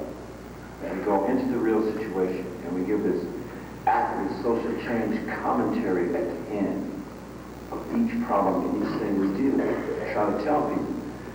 Elder Cleveland used to say, he's a part of the problem, you're part of the solution. What we're going to try to do is try to use this show to try to get people really to try to understand the problem so we can begin to come up with whatever creative ways with the right solution. Because America and the whole world, all 5 billion plus human beings living on the face of this earth, we are in trouble. We got to deal with this. I hear 2 of you saying things are bad, but I still hear great expressions of hope. Am I hearing wrong? Yeah, well, if you have to hope, I mean, you know, bread follows hope, you know what I mean? You can be starving, you got to hope somehow or another, but hoping is also a struggle. I'm trying to get young people not to substitute religion for spirit, human spirit in the 1960s.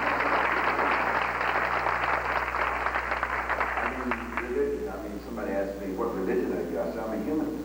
You know, like, I got that from Ashley Montague. You know, or anthropologists. I used to love it, you know. And I said, that's right, I'm a humanist. No, but what religion? I said, like Ashley Montague said, there's over 250 religions in the world. You know what I mean?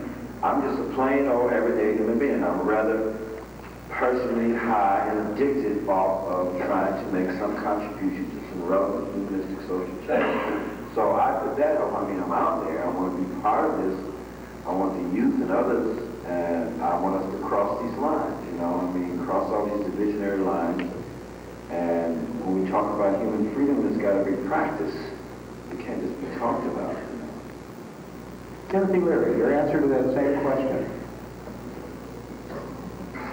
I'm basically an optimist. I think that evolution is not this game for 15 billion years, and there have been perilous times before in history. And I believe that there are more intelligent, open-minded people in the world today than there have ever been, percentage-wise, anyway.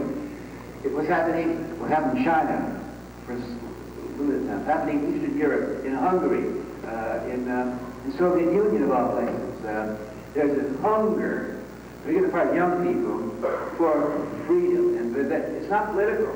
It's not anti-communist or pro-capitalist. It's, as I said before, to choose your major, to choose who you need to date, to manage your life without having Big Brother or the prince or the police or the regime after you.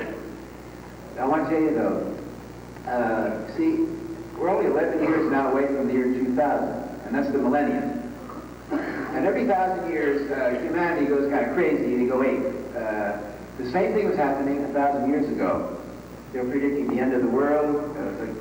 You know what the bestseller was 1,000 years ago? Apocalypse.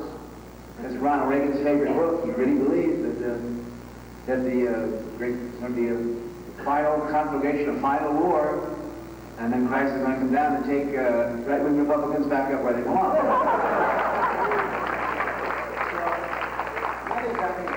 The old way is over.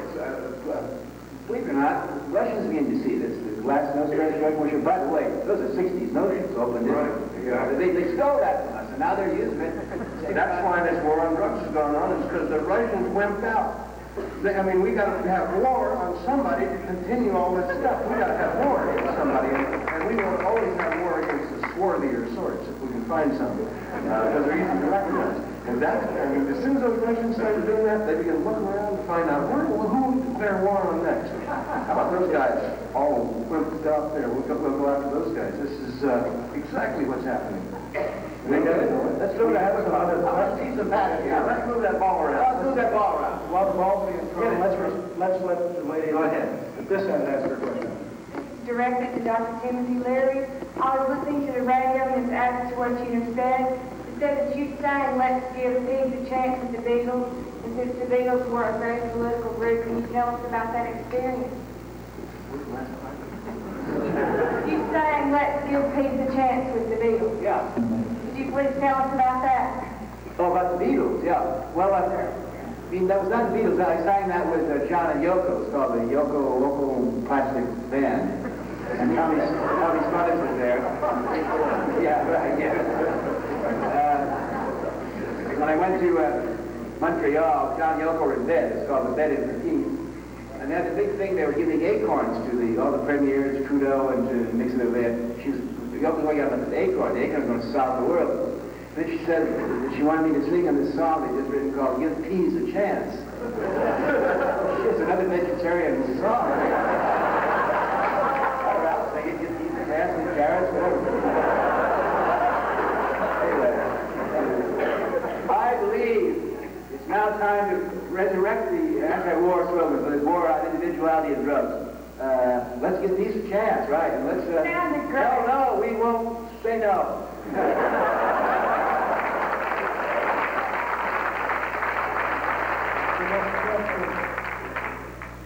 Well, I just gave up coffee, and I realized that I've been physiologically addicted to it because of the severe headaches I was having. It's the first thing that ever done that to me.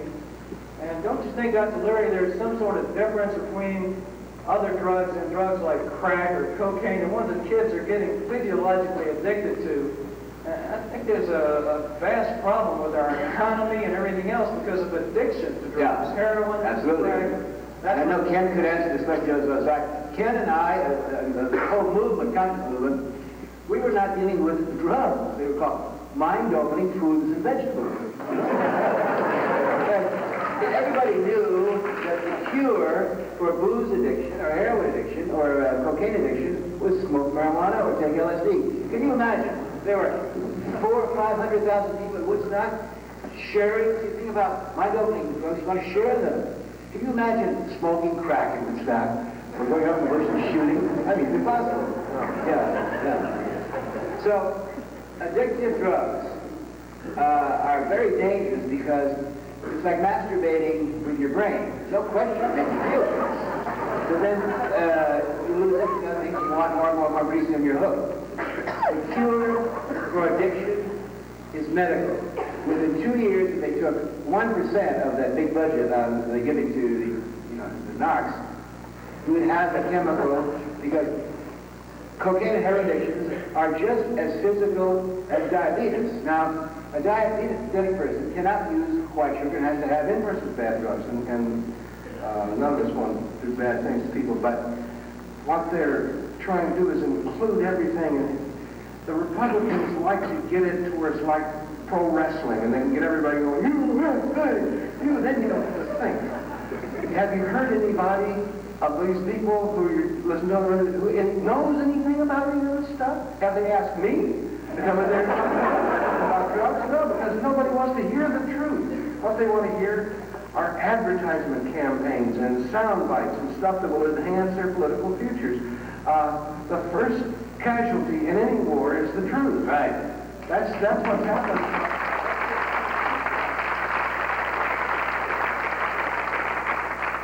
There's another question on the right. Mr. Kesey, the characters in your novel, One Flew Over the Cuckoo's Nest, are part of what makes the book so great. What inspired these characters? Look into that. How's it work? Works fine. Okay, what inspired them? I took peyote, wrote the first 3 pages of that book on peyote.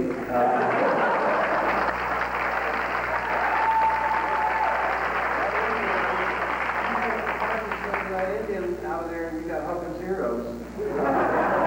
Well, Ken, I heard that the character of McMurphy was based upon Jack Nicholson, wasn't it? That's very strange. Yeah. Fire that ball back to this guy with a hand up over here. Let's move that ball around to the card here. That's enough questions over there. Fire the ball around.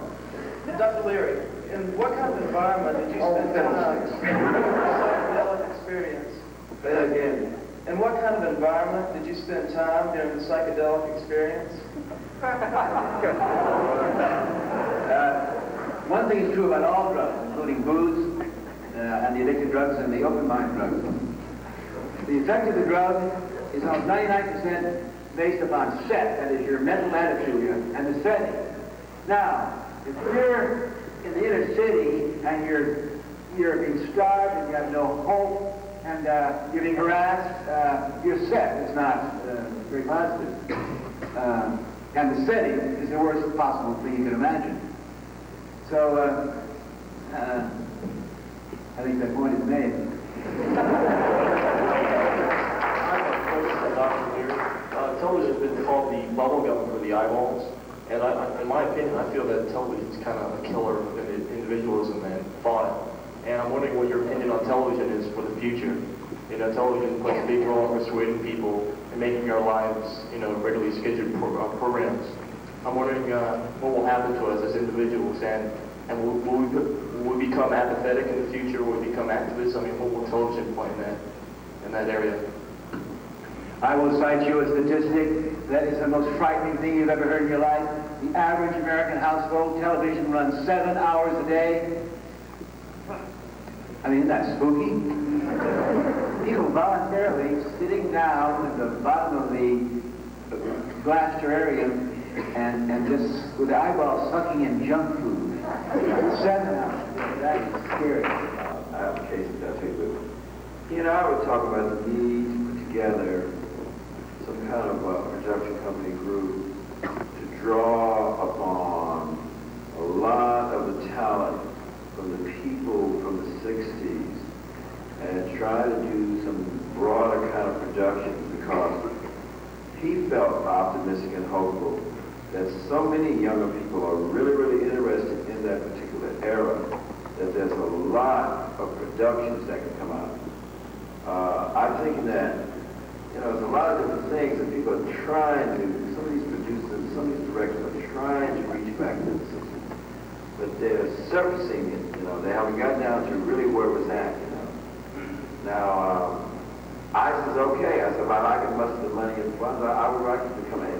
We look for the talent, new talent, old talent, to really deal with a lot of issue-oriented activists, everything from the satirical level to the serious perspective type of television programming. Because another one of his points is that a lot of the yuppies really are getting ready to start running this country. I think Jerry Rubin may have had somewhat of a perspective here, and to what degree those yuppies do reflect upon, older yuppies do reflect upon the whole 60s movement era history. There may be some new activist perspectives beginning to be integrated. And Mark Downey Jr. just lost his show. Okay? I did his show in May, June, and July.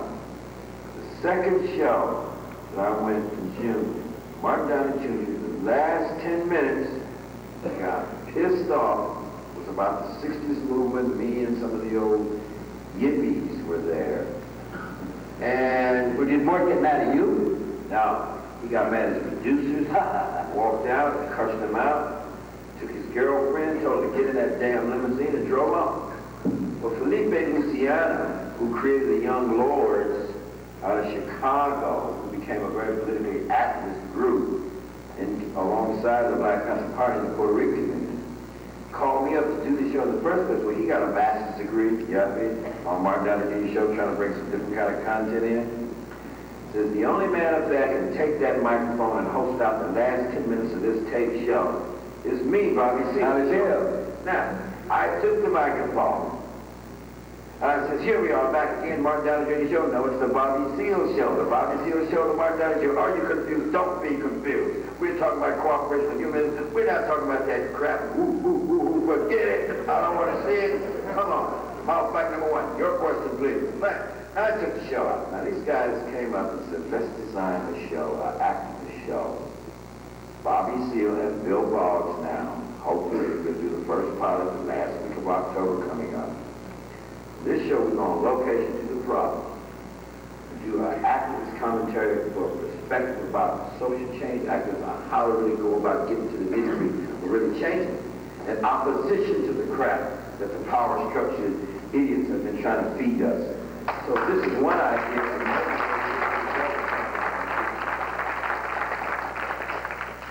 Dr. Leary, this is kind of similar towards you, but it's kind of a different question. Recently, George Bush got on the air after some guy went off with a submachine gun and started slaughtering a bunch of people. And when the call came for any kind of gun legislation, his attitude was something along the lines of, well, it was not the guns, it's the people. There's something wrong with the people itself. Guns aren't a problem, the same thing. And yet, of course, he kind of turns around shortly thereafter and acts like anybody who takes any kind of neurochemicals turns into a complete raving lunatic outside of any kind of control. And I found that kind of an interesting little parallel between two different segments in society. I noticed last time when you were here with your arch enemy himself, G. Gordon Liddy. Yeah. G was kind of got into a little power play between the two different attitudes of the two pet projects, which, curiously enough, each one of you got thrown in jail for by different forces. And I was curious if you wanted to comment about it or anything along those lines. Well, we all know this. If you're a right-wing person, you're for the death penalty, but you're against women choosing to make up their own biological options. If you're a right-wing Christian, you're all in favor of guns, but you don't want people to have access to pussy. Pitch that ball in the car. Throw it over here. Yo! Make the point. Who's going to get the point after that? You ready? Okay, I have two questions. First one, Dr. Leary, sitting next to Bobby Seale, do you still think that we should turn on, tune in, and drop out? I forget.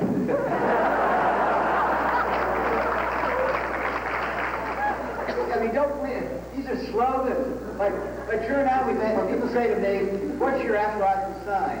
I say, any fucking sign I want. I'm supposed to be stuck with it? Sure enough, you can be good for 5 minutes. Never drop out for more than 10 minutes at a time. Even when he made that statement, turn on meant more than the idea of drugs. I didn't even get drugs. I was turning on really to everything that was going on, and it was broader than that. I mean, I remember the Haight-Ashbury. I was right there in San Francisco. You know what I mean? You got to remember you're talking to an Irishman here. What do you think about LSD? Me? I never had it. I don't know what it's about. I mean, I smoked a joint a couple of times, and I couldn't function. I started some cocaine years ago when I was still in the Black Panther Party, and I had a severe headache for 2 days. And I have never tested stuff again. Now, I drink my beer. I got that drug. I drink a lot of beer. I used to drink hard liquor You know, when you run around there, you get shot at and going to jail every day. You drink a lot of shots of whiskey. But I stopped drinking hard liquor, so now I've been drinking beer. I drink a lot of beer. I mean, I get a good weekend and a bit of accomplishment. Weekend, I mean, I'll sit up at the little bar and, oh, no, beer is wonderful for a barbecue. So I read buy Bobby's book and get some beer. Question? Yes, Mr. Seale, this question is directed to you because of your relationship with the late Abby Hoffman. What do you think about the rumor that the CIA was involved in with Abby's death, and if you have any facts on that? Highly possible. Highly, highly possible. The CIA, FBI, corporate power, flat-foot law enforcement operation of regular law. It could be possible that they were highly involved with Huey P. Newton's death. I mean, you know, if you read some of our old COINTEL profiles from the FBI that J. Edgar Hoover created, they had a psychological profile on them. They had psychological profiles on Huey and everybody. They used to write letters to Huey to make him think that me and David wanted him to stay in jail because the longer he stayed in jail, it would cause the Black Panther Party to grow, which was not the case at all. And in their comments, these kind of letters cannot be sent to David Hilliard or Bobby Seale. David Hilliard was the chief of staff. I was the head of the party. Because these two individuals, as we see their psychological makeup, are too dedicated, but we think that there's a weakness that may cause Huey as a means to try to disrupt and destroy relationships in the leadership of the Black Panther Party. Now, I don't put nothing past it. It may have been a situation. Huey P. Newton came out of jail back in May, I think it was, April or May. He did 6 months for misappropriation of funds for a non-profit institute school that he was on the board of. So third time Huey had cleaned up by the drugs, by being in jail. The 6 months he's in jail, his wife Frederica turned the house, they had a 4-bedroom house, I think it was, into a foster home while he was in jail, turned it into a foster home for potty-trained 5-year-old kids who had been born addicted to cocaine. The first month and a half or so that Huey P. Newton was out, he was in fact helping his wife with the program. He was not messing with drugs. He cleaned himself out. You could actually catch Huey, and I remember Huey. They were telling me he pushed the 2 twin buggies with the smaller kids around the corner to the park where the kids sang and played with them, etc. Welfare department calls up, tells Frederica, these kids in this foster home cannot have any direct contact association with a convicted felon. Huey changes his address officially for the welfare department to his brother's house. His brother's a professor at American College. Huey is also a PhD, as you know. But then, Frederica explained to me when I went to Huey's funeral, she says, after that, Huey B. wouldn't see him for 3 and 4 and 5 days at a time. Then I heard and knew that he was running around all the old hardcore drug people down in the black community. Now, the guy supposedly that shot Huey, there had been a conflict supposedly 4 or 5 years ago where Huey had shot this guy's brother and there's some other drug problem. I mean, I don't take nothing away from what Huey contributed in all his early days. Even in his latter days, there was something there. But they still got psychological profiles. They know what they're doing. They knew. We weathered so much that they put on us in the 60s. I mean, we weathered it. I mean, they could have killed us and wiped us out. And they did everything they could to destroy us until Roy Wilkins came up with that commission to investigate the FBI's considered attempt to smash the Black Panther Party. 26 party members died. We killed 14 policemen in their attacks on our offices. They wounded some out of us. We wounded 30 some out of them. All those shootouts and battles. Finally, one day they stopped attacking us. And we stopped saying overthrow the government when they stopped attacking us. You know, we went back. I ran for mayor of Oakland. We put up more programs. We did the elections, and we was on the boards of both the poverty programs in Oakland and Berkeley. I mean, we was doing these things. But meanwhile, I'm just trying to tell you, I don't quit fast. Now, I wind up dead suddenly here. Check it out. Something's going on. Something's going on. I'd like to comment. I'd like to comment. That's too good a coincidence. Bobby, I agree with you that the CIA, they would kill anyone if it would protect their ass for one day. On the other hand, the chances that Huey Newton, I can't say much about Huey Newton, but I'll bet it's almost totally improbable that the CIA literally killed him. And with Abby Hoffman, I'm as sure as anything that I know that it was not the CIA. And I think that we can confuse the issue if you throw out false, exaggerated claims. After all, we are sensible. We are use common sense. So you must not circulate rumors that are going to throw logical people off. And I don't think that the CIA, matter of fact, Abby Hoffman was suffering from severe manic depressive stuff, around doctors, and he changed his medication. Anyway, well, where's the football? We had a guy in Oregon die last week. He was a Coast Guard guy. He was a huffer. I didn't ever hear this before. He was taking stuff, reading stuff called Tuolumne or something. And it's a solvent.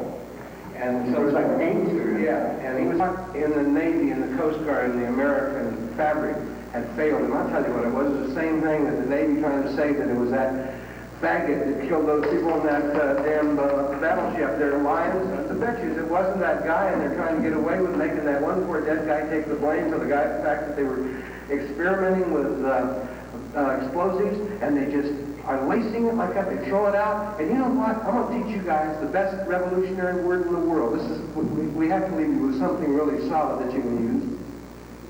This is a word you can remember, and it's a powerful, powerful word. You remember when Nixon was saying there are no homeless? I mean, Reagan, about 4 years ago, there are no homeless. Remember that? Why didn't somebody in that room say, bullshit? Bullshit. Everybody was afraid of that word because that word really cuts right through to it. When you hear these people saying this stuff that you know flat out is bullshit, like the Navy trying to blame those two poor guys and their families, can you imagine the agony those families have gone through? If they can't prove it, keep their mouths shut about it. As soon as they started doing that, you know that these guys will stop at nothing to cover their asses. And here's the worst thing about what you were talking about earlier about the rainforest. As the oxygen is depleted and our brain cells are getting smaller and less of them, there are going to be more and more people voting Republican.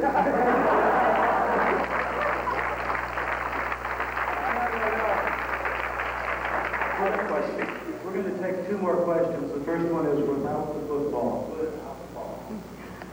Overt racism in this country, but at the same time, many people seem to tell me that when we bring these issues to the forefront, there's not a problem. We're just blowing smoke. I'd like to know, is there still exist? Do you think that there is still a problem existing? Where are we headed in that direction? Also, at the same time, I see there seems to be a growing sense of, pseudo-militancy, where we grasp hold to the phrases and slogans of the 60s.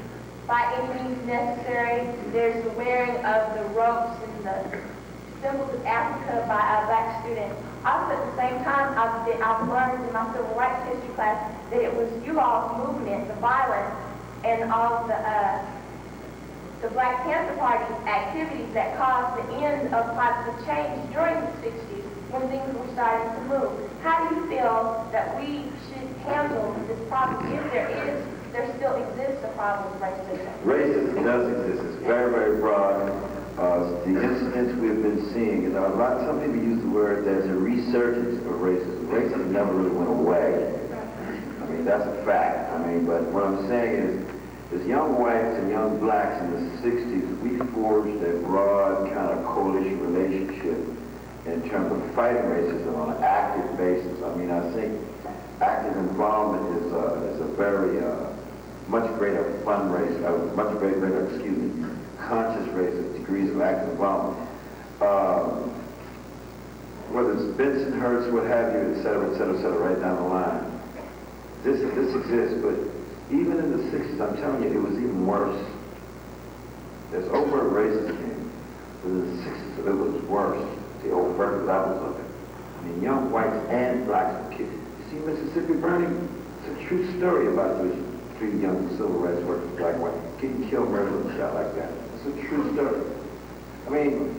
It was so intense, the racism and the repression of our political organizations, our poetry, some of the pieces of poetry that I love, like young blacks trying to protest in poetry, not going to fight in the war in Vietnam. Why don't we go fight the Vietnamese and then they will call us nigger when we got a bunch of racists out here murdering and killing us, lynching us, what have you. Yeah. I mean, when they were bombing the churches in the movie Mississippi Burning was a reality of what we were dealing with back there. Our poetry came out like, in Nigger Town, the streets is made of mud, infested with rat and bat and bug. In Nigger Town, the streets is made of brick. Ask any living swinging prick that happened past. In Nigger Town, 3 little children kneel to pray. In Jesus' name. Boom! This was our anger. 3 little children dead. And Jesus never came. Now, what I'm trying to show you here, the difference between the kids who were hollering in by any means necessary, which really came out of the articulation of Malcolm X, and wearing the African thing. See, we were conscious. We were writing. Not only were we writing, we were protesting. Not only were we protesting, we were active out there on one level or another. Uncle Sammy called me for the loot. Well, I don't give a bleep laugh and people triple women down, for I feel it's about they will not serve. Uncle Sammy, don't shuck and jive me. I'm hip with popcorn jazz changes you blow. You know damn well what I mean. You school my naive heart to sing red, white, and blue stars and striped songs and the pledge eternal allegiance to all things blue, true, blue-eyed, blonde hair, white chalk, white skin with USA tattooed all over. When my soul trusted Uncle Sammy, loved Uncle Sammy, and died in dreams as a kid playing wall for Uncle Sammy. January, masculine, manhood, symbol, puff with gonorrhea, a corrupt, unrealty myths, and to my ungreased nigga, ghetto, black ass, and my Jewish, Catholic, Hindu, Islamic, Baptist. What? Sure, free public health, penicillin, cured man. But Uncle Sammy, if you want to stay a freak show, strong man God, fuck your motherfucking self. I will not serve.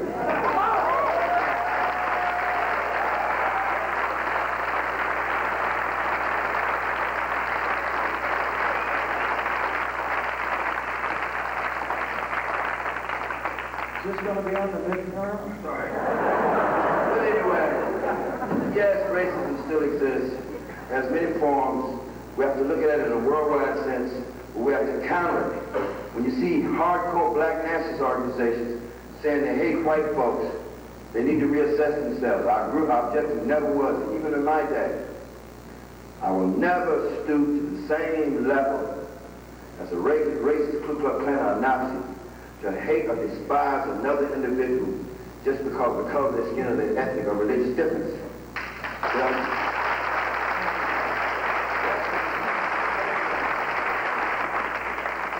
That's one of the things I think that came out of the 60s, is we learned that there is room for us all. We don't have to be Christians. It doesn't have to be Baptists, coast to coast, the way they would like it.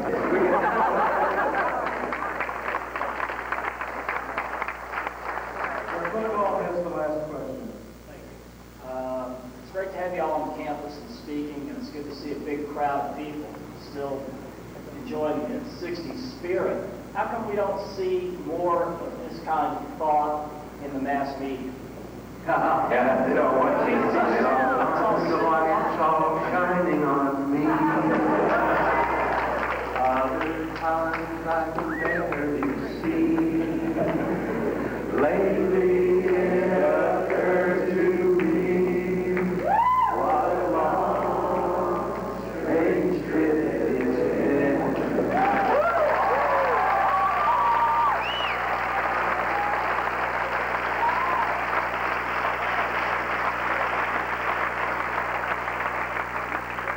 Instead of the 60s that the whole world was watching, we've maintained that maybe we've forgotten what we were watching.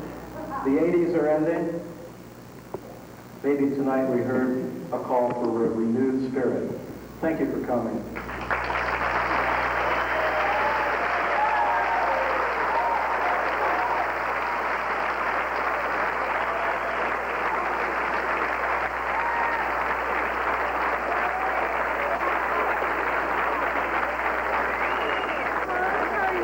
Everybody like a copy of this tape that we card where you can order it.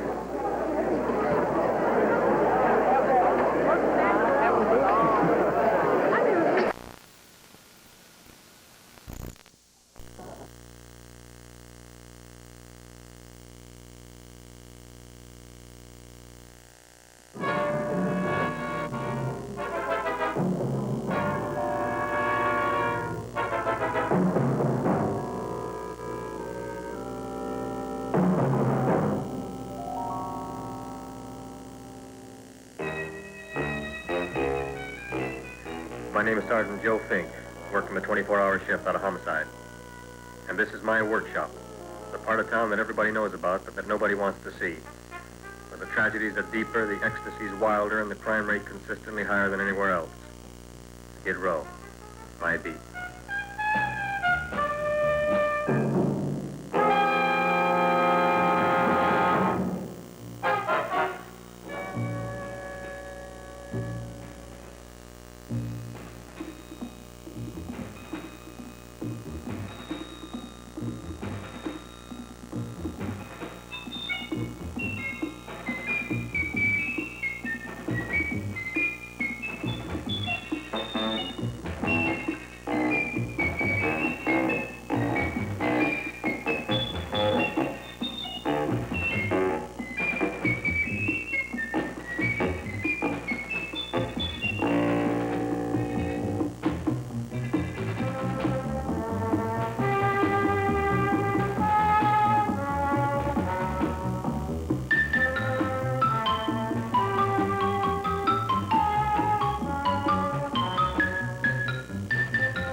The most terrifying period in the history of my beat began in a little run-down floor shop called Mushnick's.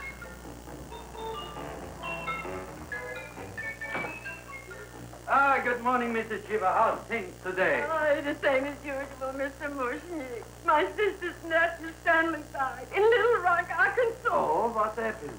He got blown up. Who knows how? That's nice. Well, you would like, maybe as usual, some flowers for the funeral. Good old acquaintance, he forgot and never brought to mind. I thought possibly, because I always give to you all my funeral business, maybe you should possibly give to me, a little cut rate. Look on me, Mrs. Shiva. What am I, a philatelist? I sell on Skid Row nothing but cheap carnations. And I should give you a cut rate. I can't even afford water for the flowers. To my throat, I would be giving a cut. I dreamt I dwelt in marble halls with vassals. Get up from the back! Excuse me, Mrs. Shiva, that's Seymour. He's a nice boy. Why don't you let him see? What? See? Look, here I got a new customer, brand new in the yellow vest. I should let the cleanup boy, but I can't even afford, chase him out right away. Flowers fresh as the springtime, Mushnick. Hello? Oh, hello, Dr. Paz. What can I do for you today? Listen, Mushnick, I haven't got much time. Send me over 2 gladiolas and a fern. Excellent. That's 2 dozen glads, 1 potted fern. No, Mushnick. 2 gladiolas and 1 fern. You want I should put 2 gladiolas in the pot with the fern? No, 1 fern, 1 piece. Altogether, 3 pieces. I need it for my waiting room. Yeah, thank you. What? A filling for now. Good, I'll drill a bigger hole. You mean you want 2 crummy gladiolas and 1 crummy fern? What kind of a decoration is that? This is my flower budget for the week. Mushnick. Who can be a dentist on Skid Row? All right, excellent. I'll send Seymour right away. Who am I to argue with science? Make it snappy. Now you are going to get it. Oh, you are going to get it. Look. Seymour Krellboyne? No, Shiva, we were talking from the funeral flowers, but in the little... funeral! Did you call me Mr. Mushnick? No, I was calling John D. Rockefeller to make a loan on my Rolls Royce. Sorry I said it. Now look, Seymour. You take 2 gladiolas. You'll cut them nice and even. You'll take 1 coin. You'll wrap them in a package, and you'll take them to Dr. Farr. Right? Well, go already! Now, what What can I do for you, sir? My name is Burson Fox. Excellent. I am Gravis Mushnick. Oh, that's a good one. Now, who's going to get my roses? I'll take care of you, Mrs. Silver. Come right over here. You would like maybe some orchids for a nice girl? No, I think I'd like a couple of dozen carnations. Carnations.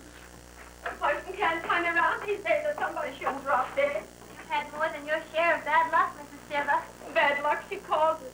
You should have so many people kicked off. You would have somebody fall on top of you, too. What about the carnations? You said you wanted some roses. Yes, for Stanley. My carnations. You should see what that Seymour is. Oh, here are your carnations. Wait, I'll wrap them for you. No, that's all right. I'll leave them here.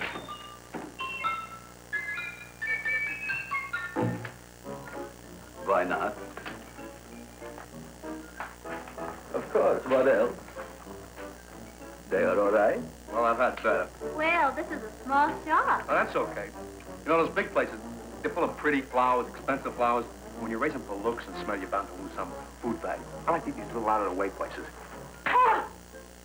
Such a thing, eating flowers. Look, don't knock it until you try it, huh? Look what happened. This is what I was trying to tell you before. Look on him, everybody. Look at the quality of his work. I asked you, when I fired him, where is he going to get such another good job? You mean I'm fired? No, I'm electing you president from the United States. Yes, you are fired. Gravis, you can't do that. Who can? I didn't mean it. You didn't mean it. You never meant it. You didn't mean it the time you put up the bouquet with the get well card in the funeral parlor and sent the black lilies to the old lady in the hospital. You didn't mean it. But this time, I, Gravis Mushnick, mean it. He means it. But gee, Mr. Mushnick, don't I always try to do what's right? And I'm crazy about flowers. I like flowers almost as much as Audrey does. Excellent, you're fired. Why don't you give him a chance to resurrect himself? I give him a chance to quit. I ain't gonna quit. You're a brave boy, you're fired. But that ain't fair, Mr. Mushnick. You know what I'm doing? I'm working on a special surprise plant just for you. I'm growing a plant like you ain't never seen before. Excellent. I can't even sell the plants I got in my shop. Out, you. Now, wait a minute. He's got a new kind of plant you want to look at. I don't look on flowers, Mr. Yellow Vest. I got ancestors in the flower business for 200 years, but I got one shop on Skid Row, one stinking shop. I don't even like flowers. No, you don't understand what I mean. Look, I've eaten in flower shops all over the world. And I've noticed that the places that have the most weird and unusual plants do the best business. See? See? See? What is this, a tango? All right. Explain me more. Well, I remember one place that had a whole wall covered with poison ivy. People came from miles around to look at that wall, and they stayed to buy. The owner got rich. No. He scratched himself to death in an insane asylum. Oh, that was my cousin Harry. All right. All right. You go home and you get this fancy schmancy plant and you bring it back here. And if Mr. Yellow Vest Spout says it's a draw, you still got a job. If he don't, out you go to both of you, right? Don't worry, you'll like it. You'll see.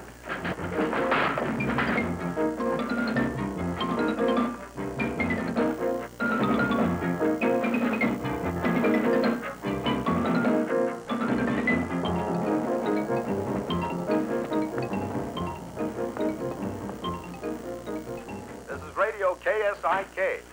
You've been listening to Music for Old Invalids. Our next selection is entitled Sick Room Serenade. Seymour, is that you? Yeah, Ma. Hey, here, look at my tongue. But Ma, I already seen your tongue. Have you no sympathy for your poor mother? Laughing at her and mocking her illness, and she's got one foot in the grave? Oh, I didn't mean it. Oh, you never mean it. Come on, look at my tongue. A tongue's a tongue, Ma. They all look the same to me. Oh, did you stop at Dr. Mallard's and get the results of my test? Yeah, he said there's nothing wrong with you. Oh, not Dr. Mallard. He's one doctor I thought would tell the truth. He said you should be playing fullback for the Rams. He wants me dead. I'll bet he's assistant coroner. Well, I gotta go. And I know I've got my goiter's coming back. I can feel it every morning after breakfast. Yeah, that's when you take those great... Oh! What you got, a little surprise for me? Open it up and see. Open right.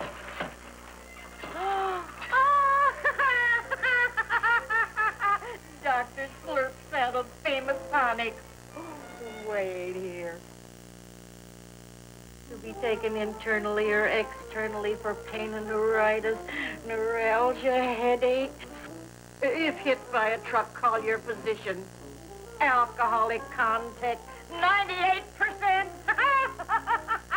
Oh, Seymour, you'll never know what this is going to do for me.